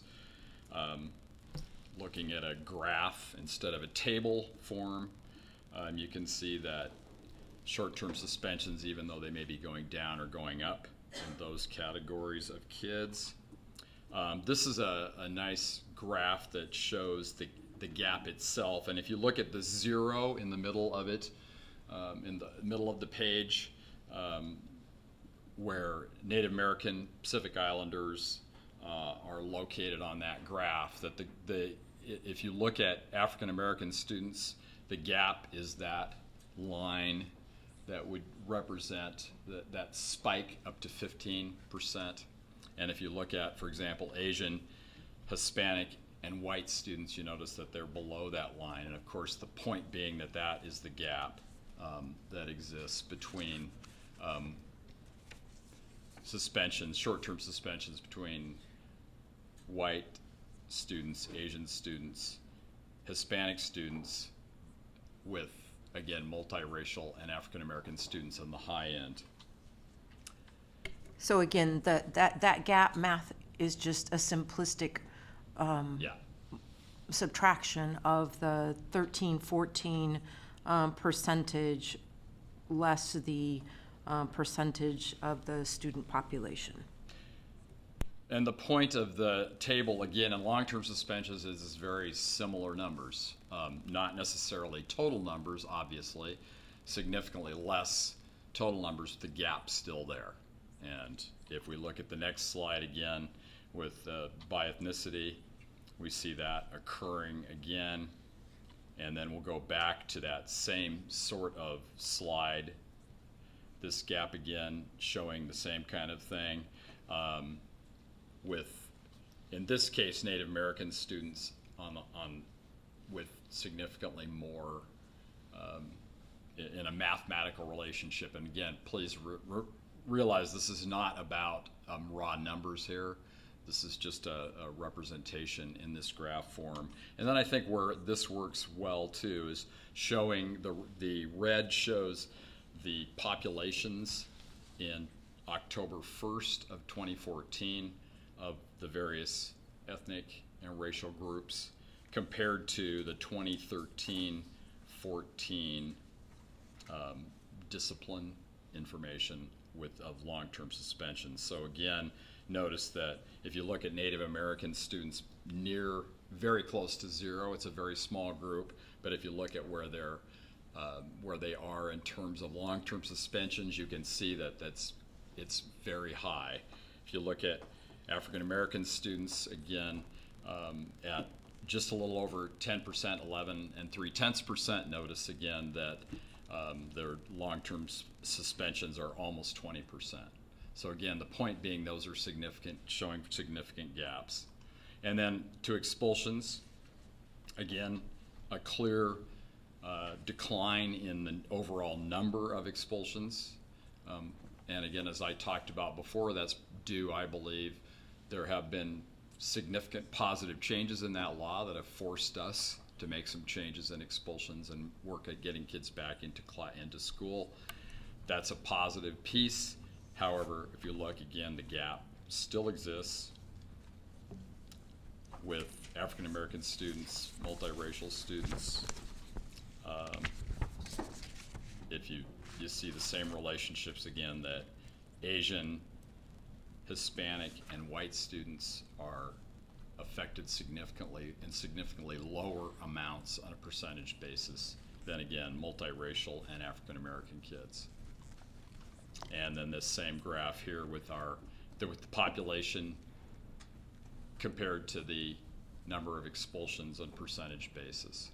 Can you give me the grade and age range of these students that you're tracking? We're talking, this is K-12 for these. So you expel and suspend 5-year-olds, 6-year-olds, kindergarten I'm sorry, students. not expulsions. Yes, expulsions can happen at any grade level. I can get you the data about numbers. I would be interested in knowing how we're responding in our early grades, and also how those numbers perhaps change or don't. Right. Because that's a distress to me when I think about kindergarten teachers and kindergarten students. And again, this isn't about teachers being expected to deal with students who have severe behavior challenges. This is about what are we doing to support teachers in their learning about how to work with students who are coming into our classrooms. Because if we start by suspending kids at 5, 6, 7, we're starting chronic absenteeism ourselves. Right. We're starting the pattern. So that, to me, is just critically important, that we understand what our process is and also know where we're willing to kind of draw a line in the sand that says we're working with students and families around these kinds of things. So I am really quite interested in this spread, and whether we've seen more and more students of younger ages being impacted negatively by this kind of outcome. I'm just very interested, especially with social emotional support and our whole child approaches. I think it's critically important to look at. Thank you. And so moving on into the next piece there that has to do with this information, obviously, is that, again, as we've just shown now, we've developed this report that shows some real basic data about suspensions and expulsions. It's clear that students that are subject to these disciplinary consequences, as you just have said, Director Wilson, lose significant amount of time in school and often become disengaged, leading to academic failure, dropping out, and possible involvement in the legal system, which is also now being called the school-to-prison pipeline. We know those exist. Again, the compliance part is only about knowing this and reading this particular EL in a technical sense. It doesn't address what to do to take care of that problem. Failure, then 4 and 5, failure to communicate, or excuse me, the superintendent shall not fail to communicate appropriate disciplinary information to staff who have direct contact with students being disciplined, fail to afford students, parents, and school personnel consistently fair and equitable treatment and due process with regard to student conduct and discipline. And again, if you look at those pieces in a technical sense, again, there's compliance with that in that we are training school administrators in discipline issues and working appropriately with due process and those types of things. And then if you look at, I think the thing that, although I didn't hear anything new yesterday, having a chance to sit and listen to Dr. Nagaro for some hours was very good thought time for me, because it gave me a chance to process. And some thoughts that he talked about, that we talked about, is that, as we know, discipline is about teaching values and norms so that students, actually all of us, by the way, do what is right no matter whether someone is watching us or not. That was a great reminder about what it really is all about, and really what you've been talking about as a board here, and that thorny problem of how do we accomplish that. That's a different animal. But the piece is, we know this piece, the foundation of positive school cultures is about mutual respect between students and adults in schools. It's also about mutual respect between adults in the school and adults who are not in the school, parents, patrons, whomever they may be. It's about trust built on respect and empathy, and it starts with students and teachers in every classroom, and somehow we have to figure out a way to build that kind of positive school culture. And because it has to start, again, with every teacher, with every student. That's the building block of our system, and that's where it has to begin. There's no blame there or anything else, but that's where it happens. That piece of respect will take care of many of the discipline issues we are talking about, if it starts at the beginning and we establish those cultures. We've got PBIS and other multi-tiered systems of social emotional support are critical components of positive school cultures. And then the other piece we have, of course, is equity as the foundational component of student success, and the Federal Public Schools are currently engaged in making equity part of everything we do. We've already talked about the events that we've been involved in and the fact that we're talking about equity. Again, there is a knowledge and action gap between those things. How do we make this thing happen? A few performance objectives. Or one thing I did fail to mention, of course, we've been working with Dr. Edwin Javis all year as well, with our administrative team throughout the district.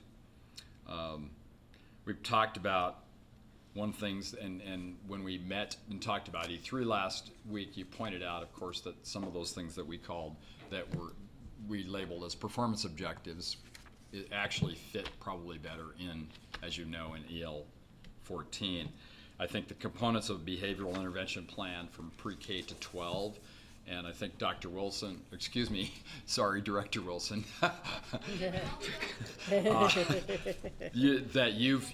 you really just talked about that. What do we do?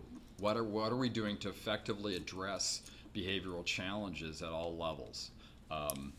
And I know darn well that we are not suspending and expelling 5-year-olds at the same place we are 18-year-olds. adults. I can tell you that. I don't know exactly what the numbers are, and I will get those for you.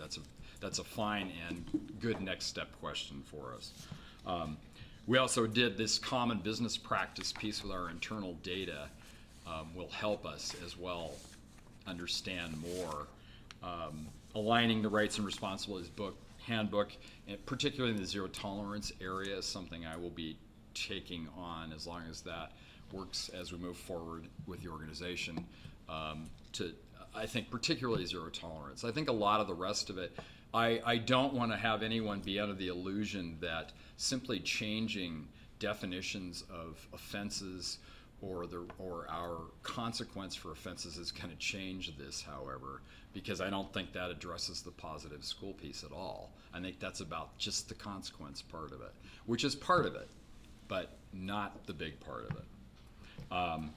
With our changing beliefs about the consequences for student misbehavior, I think our restorative, or supporting and monitoring our restorative practices pilot, and moving toward restorative practices is also a key. We also talked about this yesterday with Dr. Nagaro, and that is that whole piece of how do we address when things do happen, whether they're adult behaviors which are inappropriate or student behaviors that are inappropriate, is how do we address that? How do we change it? What do we learn from it? Because we know that simply either kicking kids out of school or throwing people in jail does not change behavior, and it never has. It's simply a way to remove someone from a situation, and usually not necessarily very effectively. So I'm droning on now. I will see if you have questions or comments. So I would just like to add one comment, because I know this question was asked at the work study and again tonight in relationship to PBIS, and when the positive behavior intervention system was introduced into the district. Again, it was a grassroots effort, and so and it was perceived to be a way to change school climate and help students understand what their behaviors needed to look like, from classroom to lunchroom to hallways to outdoor activities. But there was no specific measurement that was established as a way to say this is benefiting us. And you also have heard me talk that in our system there's never only one variable that changes. We're typically changing multiple variables in any given year. So sometimes it's challenging to say because we did X, it resulted in Y.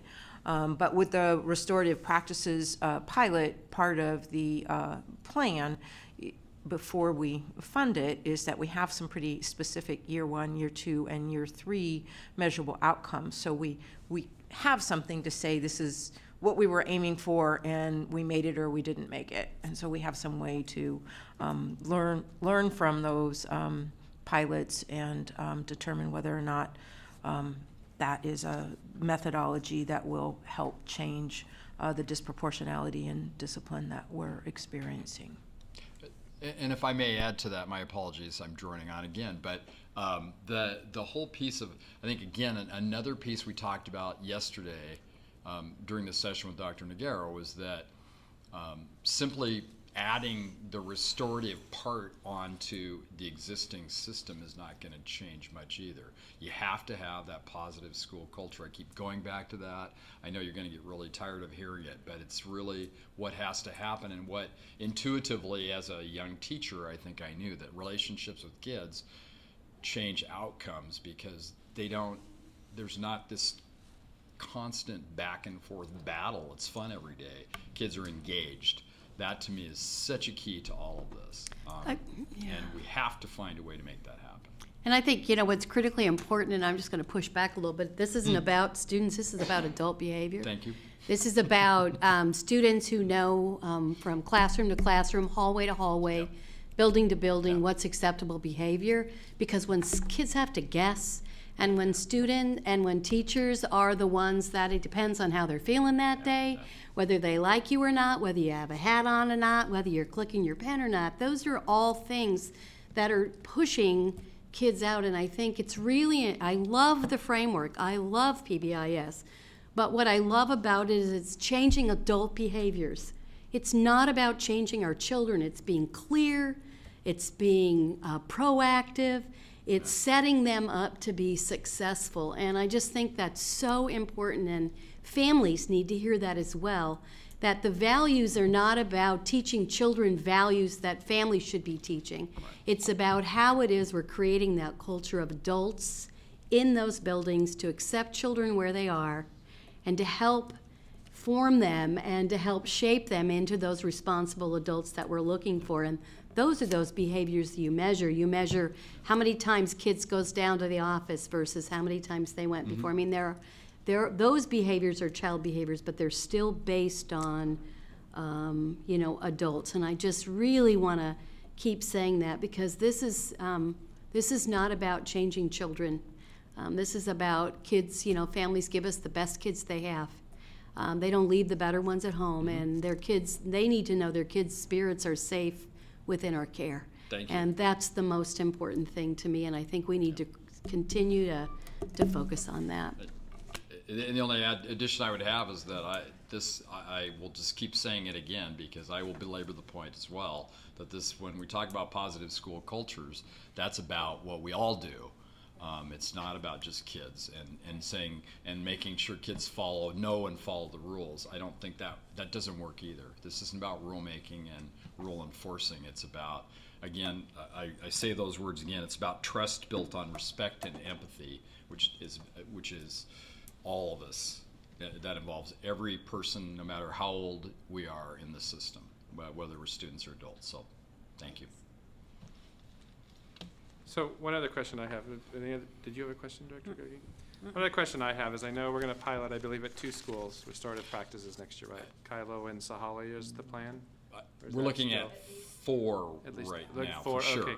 So my other question is, you're going to look at the Rights and Responsibilities Handbook, but if we give that same Rights and Responsibilities Handbook that's going everywhere else to our restorative practices from day one that walks through the door, this is what we expect, and it really has the flavor of zero tolerance. I'm just wondering if we're not going to look at those 4 and how we do the handbook differently as we do that as part of our pilot, because what is set, most of us don't read it, most of us just sign it because it's so big. Right? Agreed. So if it's something that's simplistic about the partnership and how we're going to do it somewhat differently without breaking laws, I think that is part of what we also need to look at and consider when we do those pilots. Thank you. I appreciate that very explicit piece. Helps me understand what's needed. I just want to point out that if this is a data set that can be viewed as how the adults are responding, then the idea that the superintendent should make sure that they're not making a negative impact through the imposition of discipline. The fact that the discipline numbers have gone down is a good sign, because it indicates, if you're not saying that the students are doing better, that the adults are handling the issues better, with the understanding that taking them out of school does a lot of harm. And so the fact that over the years our numbers are going down, I think is a good sign relative to what's been communicated to the team in kicking kids out of school. Now, at the work study, I've come to appreciate the tact you took relative to the disproportionality and showing the data that once a student is put in for discipline, the outcomes are the same. It's equitable. In other words, if you're sent to the principal's office, if you're a person of color, you're not the one getting paddled. I got paddled in my day. But the idea was everyone who was sent there wasn't paddled. So then the question becomes, you see disproportionality, and I'm glad you pointed that out. Then the question becomes, okay, factually what's happening there? Is the disproportionality as a result of assaults that are occurring at a higher percentage?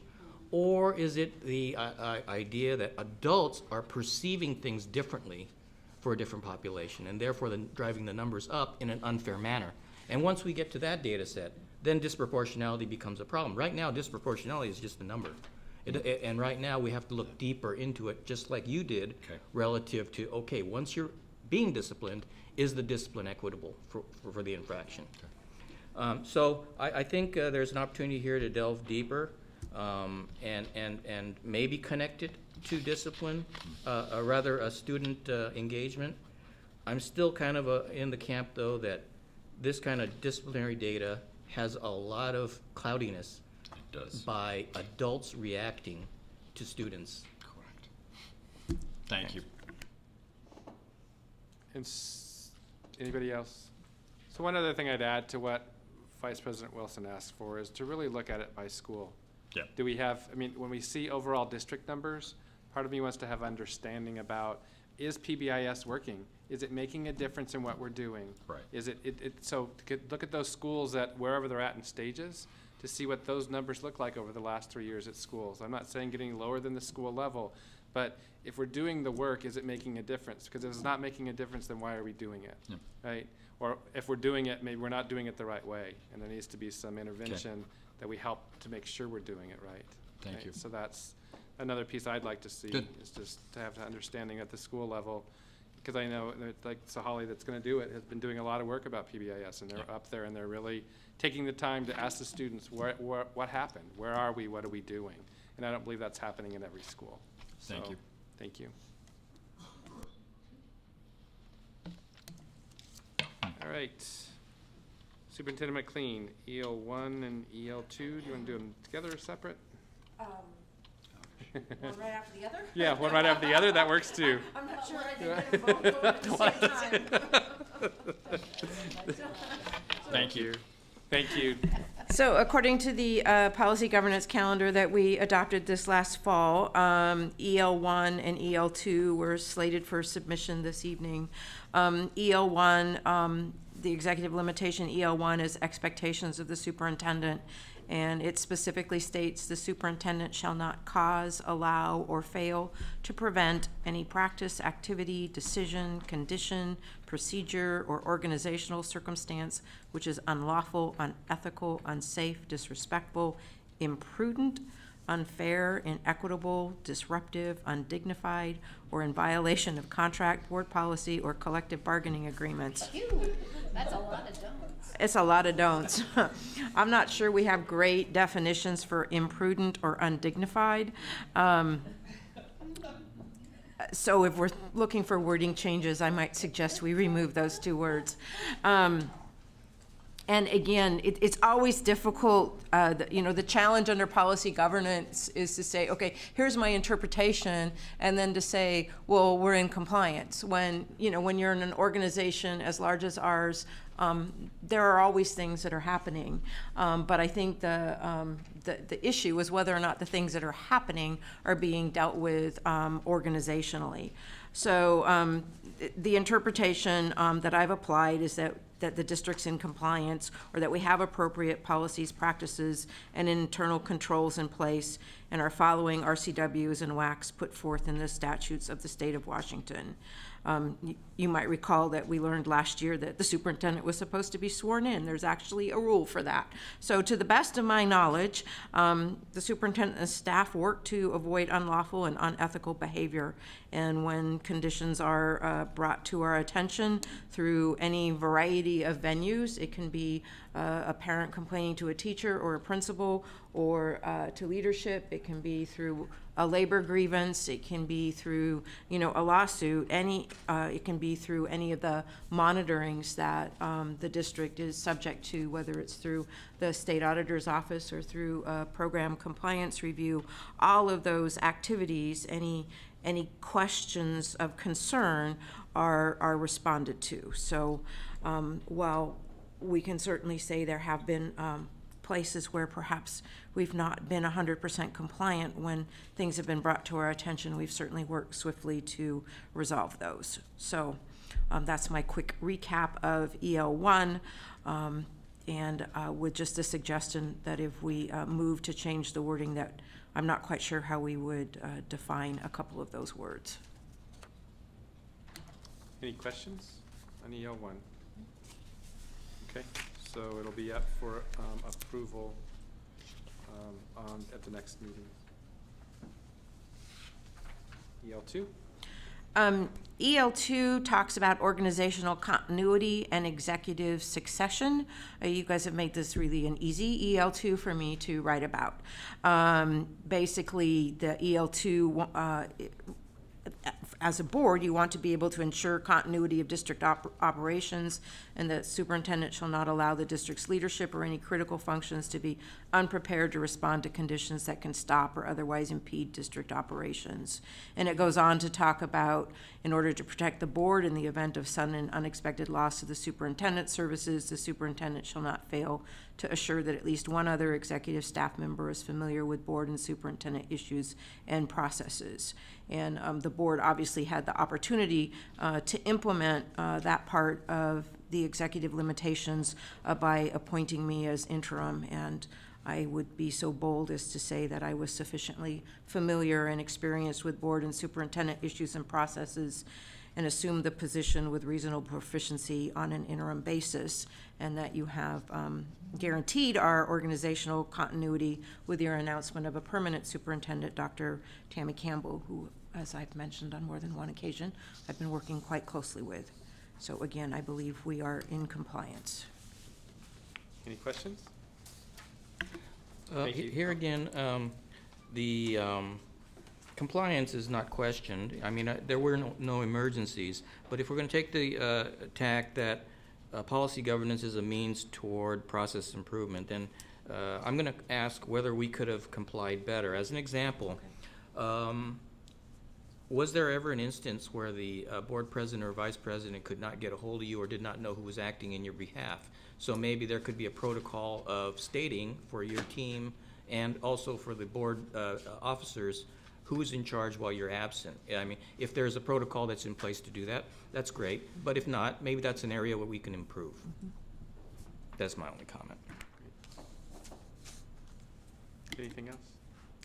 I can simply respond to that when I was an officer of this board with Sally's as our interim superintendent, there was never an issue about who was in charge or how to get a hold of Sally. She was very, very available to us at all times. So I don't see an issue, but if we need just that as part of our policy, you know, we could look at something like that. But I certainly don't think we've had one this year. I mean, I concur since January, or actually the entire time, because I've been in leadership. I agree too. I think more importantly is, do the staff know in Sally's absence who's in charge? You know, and there always is a second in command, but I think that's the other thing sometimes. From the other way up, it's important to know who's. Okay. Yeah, it's a really important question. It is, absolutely. All right, thank you. So the next item on our agenda is strategic plan discussion. So Dr. Campbell sent how the superintendent's first 100-day plan along with the strategic plan, how it aligned, which answered some questions out of the work study we had around this. So is there any other discussion or questions around moving forward with the strategic plan at this time? And if not, then I would entertain a motion that we approve that the district move forward with the strategic plan. Well, for clarification, is proceed to seek strategic planning, does that mean the contract? This just means that we, so we're going to go into a couple pieces. There's a couple more things, but first, this is just to say yay or nay that we want to, as a district, move forward with the strategic plan, and then I'll have some other things for us to discuss after that with next steps. I would like to make a motion that we move forward, and I would call it a strategic design process or strategic planning process to move us forward in. I'd second that. So the motion is second. Any discussion? As long as there's no intent to decouple us from policy governance, because I think No. Hear me straight up. They want to continue with that. Nope. As Policy a governing governance is our board governance. Strategic planning, I think, is the framework from which the superintendent can kind of show and share those measurable objectives that we've been kind of looking for, and will help us in the planning, because the strategic plan isn't owned by us. The strategic plan is owned by the superintendent and by the leadership, but it is a roadmap, if you will, on how it is we're going to go from our day-to-day work to meeting the ends. It's kind of the freeway we've been missing, I think, the plan behind how we're going to get there. And we're not in charge of getting there, but we're in charge of setting the end and where we'd like people to go. Director Gregory. I think if we do it correctly, which I think we will, and have the community actively involved, like we did with the superintendent search, that this will also be owned by the community. right. And it will be direction to the board on how we move forward under Correct. policy governance. Yep, correct. Any further discussion? Hearing none, all in favor say aye. Aye. Opposed? Motion carries. So for next steps, as within our policy, it states that I can appoint a committee. I'm actually going to ask for board approval of this committee, but I would like, just like we did, that Director Gregory, when she was president, appointed a committee for the superintendent search. I would like to do the same thing for the strategic plan, and I'd like to actually put up Carol Gregory and myself to be those two members to work with Dr. Campbell on next steps. So any discussion around that? Okay, so how does that, so does that mean moving forward, we've been having this conversation, so I'm still not clear on where we're moving Sure, forward. that's fine. So I'm just gonna ask for some clarity. So as a board, we've been trying to decide if we want to do some kind of there's been conversation about an RFP for a strategic plan. And so I'm not quite sure what is the committee then writing a strategic plan, because what we've been doing as leadership, our board leadership, is trying to come up with some templates and some statements of work, if you will, or some samples of things, if in fact we're going to write an RFP. If we're not going to write an RFP and we're just going to go out and look for someone for strategic planning, that I guess I'm trying to figure out what the committee work is. Right, so the committee work is to look at next steps. What are we truly going to do? We have one copy of an RFP that's been received. We have some work documentation that you've pulled together from the Puget Sound ESD. There's been conversations with Dr. Campbell about creating a rubric. So at this point, it's for the committee to meet with Dr. Campbell and bring it back to the board on next steps. If that be an RFP, because what we're finding is many have self-selected, but I, as board president, don't completely feel comfortable in just doing self-selection. I want to make sure board is involved in how all that looks, and what that is that it's not been an RFP. So it's just to take next steps and for us to look at that as a committee with Dr. Campbell, and then bring it back to the board based on what we think next steps should be. So it's what for the committee to look at that, just like we did with superintendent search. So superintendent search, it was given to a committee. That committee took and said, okay, here is the committee we've met. We met with the communications department, and Director Eto and I did, and we sat down and said, okay, here's next steps. We brought an RFP forward. We approved that RFP, and the RFP went out, and then it was, we cut it, we looked at that, we got the 3, we cut it to 2, and then we had those 2 present. Right, so Yeah, I guess what I'm just going to push, I'm pushing back today. I guess my pushback a little bit is I've been involved in this, and I've been also involved in trying to find and help support the board in moving forward in a plan. So I appreciate a committee, but I also know as board leadership and in our weekly meetings with the interim superintendent and the superintendent, it would seem to me that it fits in that conversation about how we're moving forward with a new superintendent. So I'm not in disagreement for Director Gregory, but I also feel like we've been in this conversation in a leadership group as well, and so so here's part of my concern, is that because we've had that conversation, and I believe part of those conversations will still happen in leadership.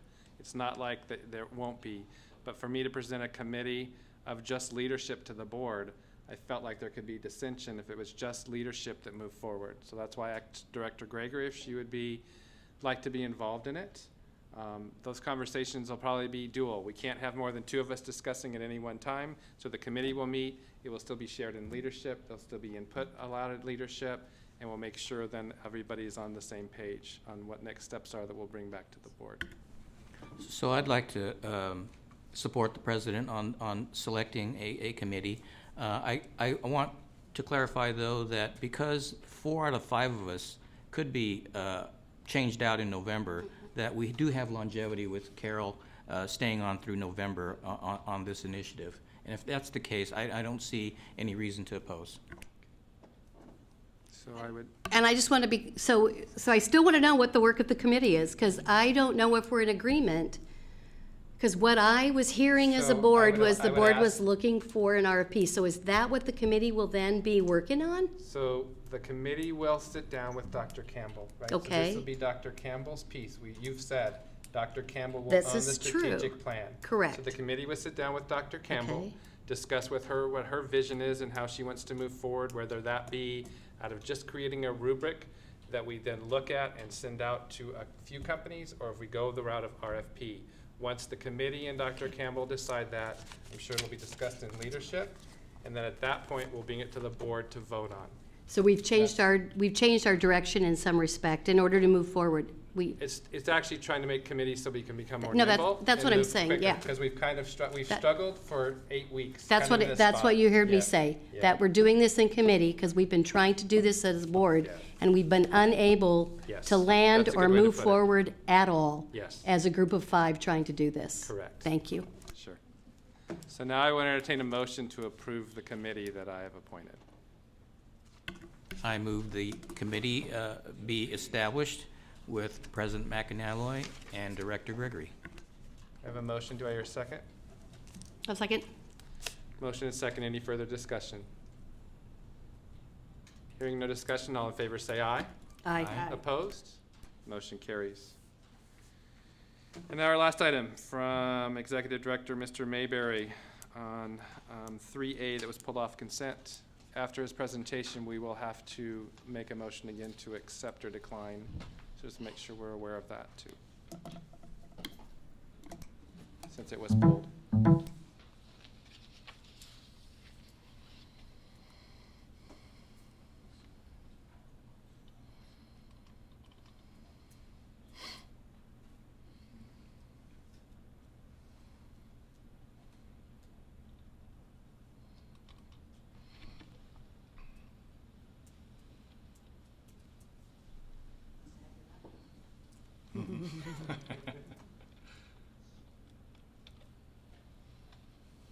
All right. I appreciate the opportunity to come and talk a bit more about the staff deployment proposal.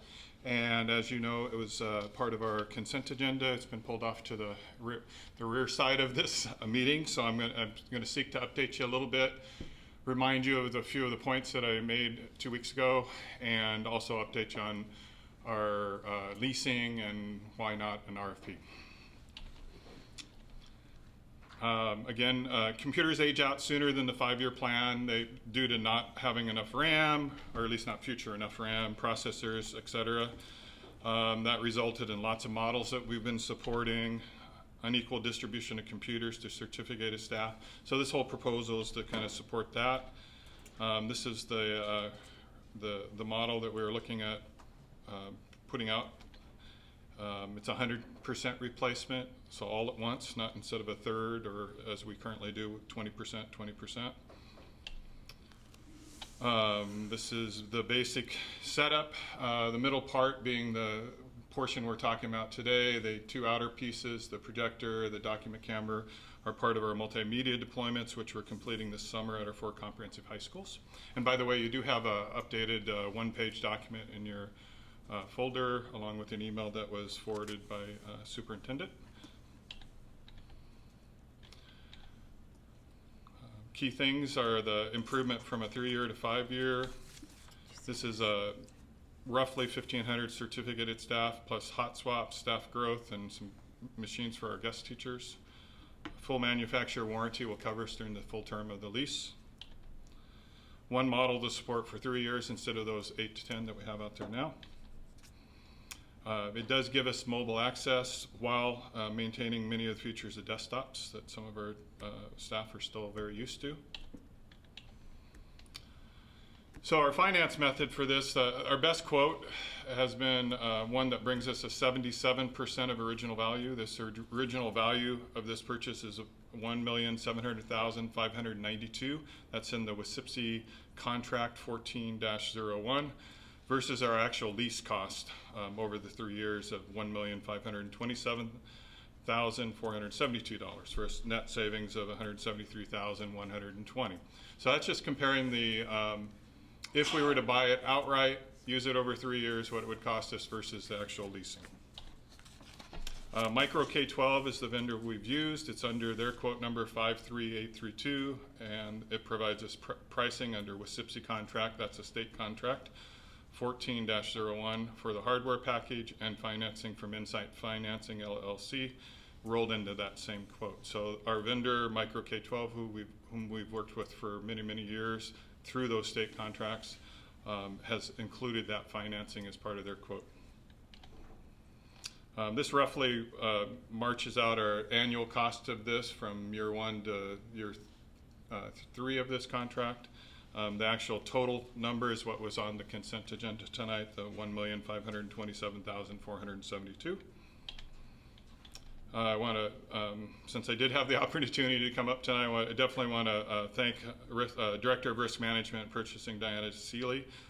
She's worked very hard with me to help finalize the leasing parameters. She's been instrumental in ensuring we have followed all the necessary process and state rules. And as a conclusionary step, she has consulted with legal counsel. And I pulled out just a couple sentences out of the response we received from Jeff Ganson. Micro K-12's quotation is based on pricing from a WSIPSI contract award, so the pricing is the result of a competitive process. Any additional costs incurred as a result of financing the purchase would not trigger any new competitive requirements. Secondly, because the district contemplates a true lease of equipment, no competitive process is required. So, in conclusion, is there any questions, further details? Dr. Gregory. As I was thinking about this, I mean, it's a very interesting concept.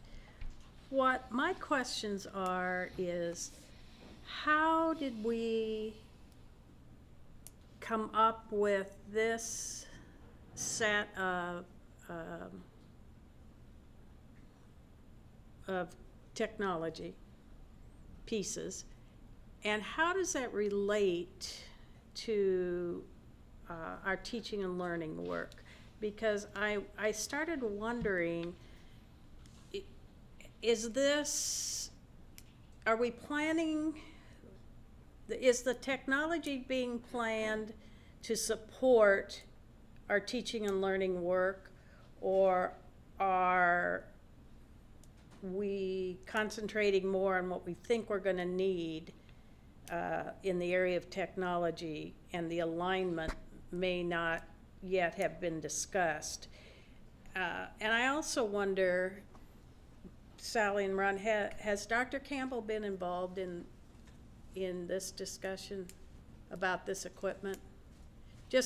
I mean, I just want to be sure as we go forward that you know, this is all part of a bigger package. Right. So I don't want to speak for Dr.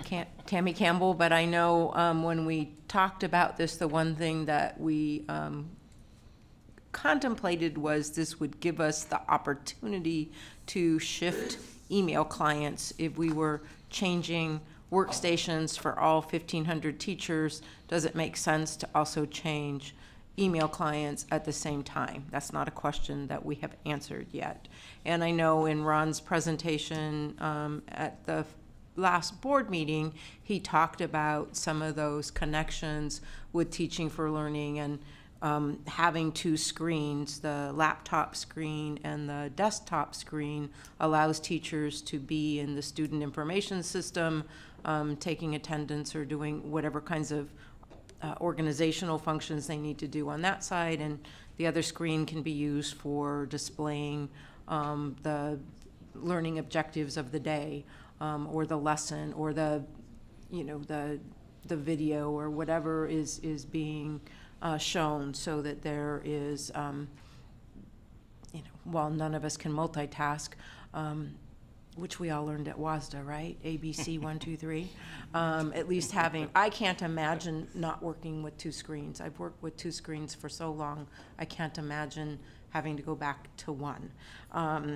And so I can only imagine that our teachers, given the volume of information that's on our web, whether it's the pieces of material that you've seen I'm going to call them the learning frameworks. I'm sorry Marie's not here because she would give me a different name. All that information that Teaching for Learning has put together to help support the state standards. I mean, they can have that pulled up in one place and be referencing that information while they're also teaching a lesson. So I don't know if that quite answers your question.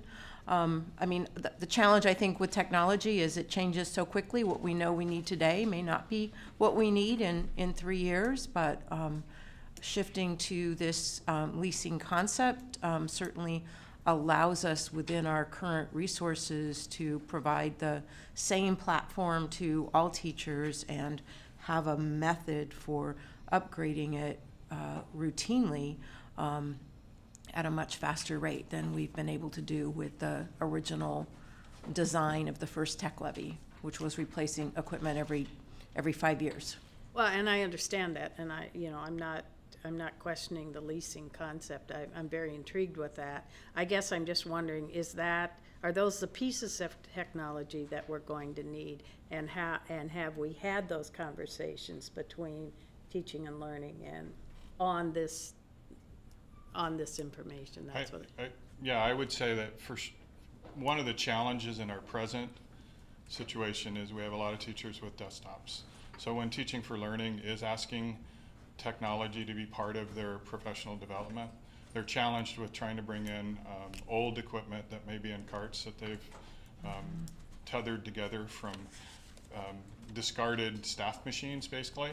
And so then they have less than adequate machines that those staff are being asked to do their professional development on. And so that's part of my goal, is to make sure that our teachers are respected for the professional work they're doing with a machine that more than adequately meets their needs in year 1 and should more than adequately continue to meet their needs in year 3. So we've done a lot of internal testing. We've also invited our tech leads in from all 38 schools. We have done demos with our secondary principals and elementary principals, inviting them to both hear my presentation, hear my strategy, and also see the equipment. We carried there's a table where you can come by if you'd like, and the second floor is outside our office that has the hardware set up that we were able to put that on display. At one point I volunteered to do a little road show, and my staff told me I was a little crazy for that. So instead we brought in those building techs and we had 60% of them attend. So we didn't reach out to we reached out to all of them. We didn't get all of them to attend those events. Some consequently have shown up since then to visit on their own time. So I guess my question is, one thing that piqued my interest as we talked about by doing this, that the email client could change. I kind of heard that was tied to the tech levy, and that actually swings part of where I'm at if we can change our email client sooner than later. But my other question is, we're focusing on the adults, and I understand it's important to focus on our teachers, but what kind of impact or what are we looking at for our students? And because I've heard things this year that 1-to-1 may not be the right piece, 2-for-1 may be right. So I'm just wondering where we're standing around the student component and what we're looking at to take care of them going forward in the distant future. So first of all, on the email, the 1,500 computers represent 1,500 of our 2,700-ish employees. So that's one of the opportunities I see, and I have shared that with both Dr. Campbell and Superintendent McLean, that maybe it's a great opportunity to push that up, because we already have 60% of our staff that are going to have sort of a new experience, a change, and so that timing may be rich, and so we have been given permission to forge ahead on some additional planning that will be given to both Dr. Campbell and Superintendent McLean on considerations for possible summer change. With students, we are continuing to drive more spending in that area. This lease is coming out of general budget, so we had that $400,000 commitment. This is an increase in that commitment, but it puts our staff computers all in general, or the bulk of our staff computers. Support for our secretaries and things are still something that will come out of our tech levy, and puts the majority of our spending for tech levy, which is really what our taxpayers passed that initiative for, was to support the work of our kids, and it does a lot of spending on infrastructure. We are continuing to look at new technology. There, as I think I stated last week, there's new Chromebooks coming out. They're all the way down to $179. There's challenges with low-cost machines and their durability and things, but we have lots of opportunities still to extend our one-to-one pilots that we have at both Nautilus, Woodmont, and possible switch of device. Sahali, we switched a device to a laptop. We'll continue that implementation. Truman High School is using a device, and I definitely have had conversations with Cindy Black about possible pilot at an elementary that pushes this idea of a much better ratio, but not a one-to-one ratio, so that we can maintain much of the both project-based learning kind of models that are there and the small station-based learning that they do so well at elementary. And what's our ratio right now, roughly? You know, Students? Mathematically, it's about, if I recall my numbers from last slide, 2.1 or so. That's right, to just above yeah, 2. Yeah, right. Okay. Just above 2. That's based on self-reported numbers that are schools recently completed a OSPI required technology survey. Right. So, and I would remind the board that the technology levy expires, and so part of the work that Ron and others will be leading next year, or in the fall, actually, over the summer and the fall, is to bring a technology levy renewal proposal or expansion proposal to the board for consideration for the ballot next year. Any other questions? Well, I would only say that why I'm asking this is I see technology as a tool for learning, and if it works with the strategies we have and the materials we're going to use, that's great. If it doesn't, then we've got a problem. We've got great technology and it doesn't connect with where we're going.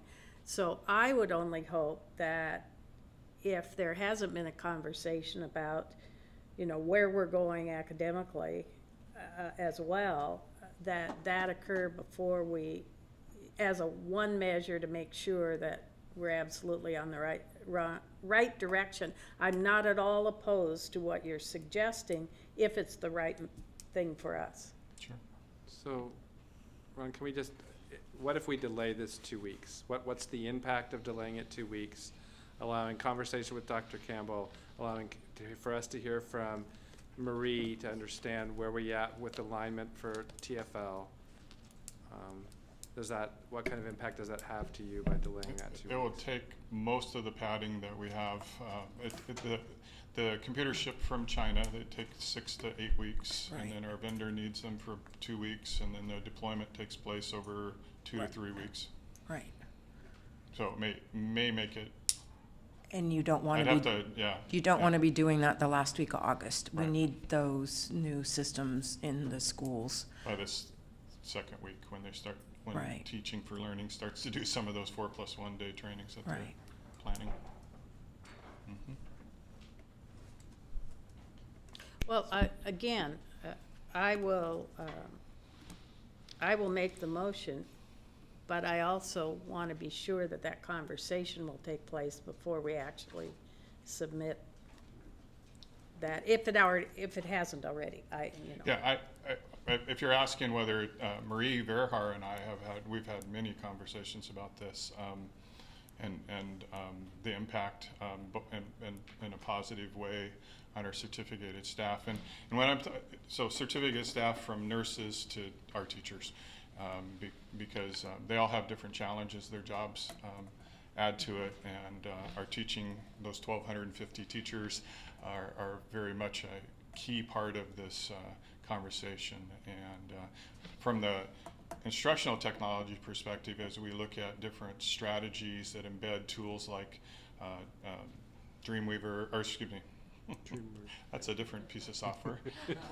Dreambox, it's a web software, but Dreambox, MathWiz, Mayan Reader, all these sorts of digital tools. It's really important that our teachers become very comfortable with similar technology that's mobile and allows them the flexibility to move and I also believe this supports our growth in classroom sizes too. As that may happen, our teachers have the ability to take their computer to other sites, or excuse me, other rooms and do that professional development.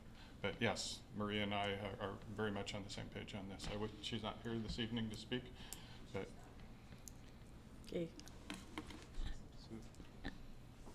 I will make the motion then to approve.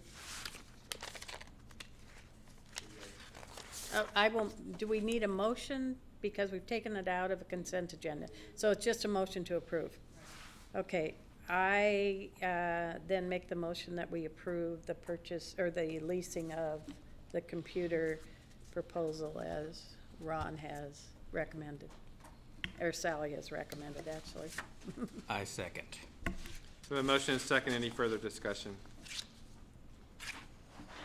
The only thing I would ask is kind of what Carol Gregory did, and I maybe make a friendly amendment to it, that I, as a board, would like to see that Marie Vihar and Dr. Campbell are in alignment with this lease before it happens. So it doesn't have to wait the 2 weeks, but I will make an amendment motion that we have Dr. Campbell and Marie Vihar's approval of this equipment for the next 3 years. Do I hear a second? I'll second. All right, so motion is second on the board seeing approval from Dr. Campbell and Marie. Any discussion? All in favor say aye. Aye. Opposed? Motion carries. And the overall motion is to accept the lease package that was presented in the consent agenda on 3A. Any discussion around that? Hearing none, all in favor say aye. Aye. Opposed? Motion carries. Meeting adjourned.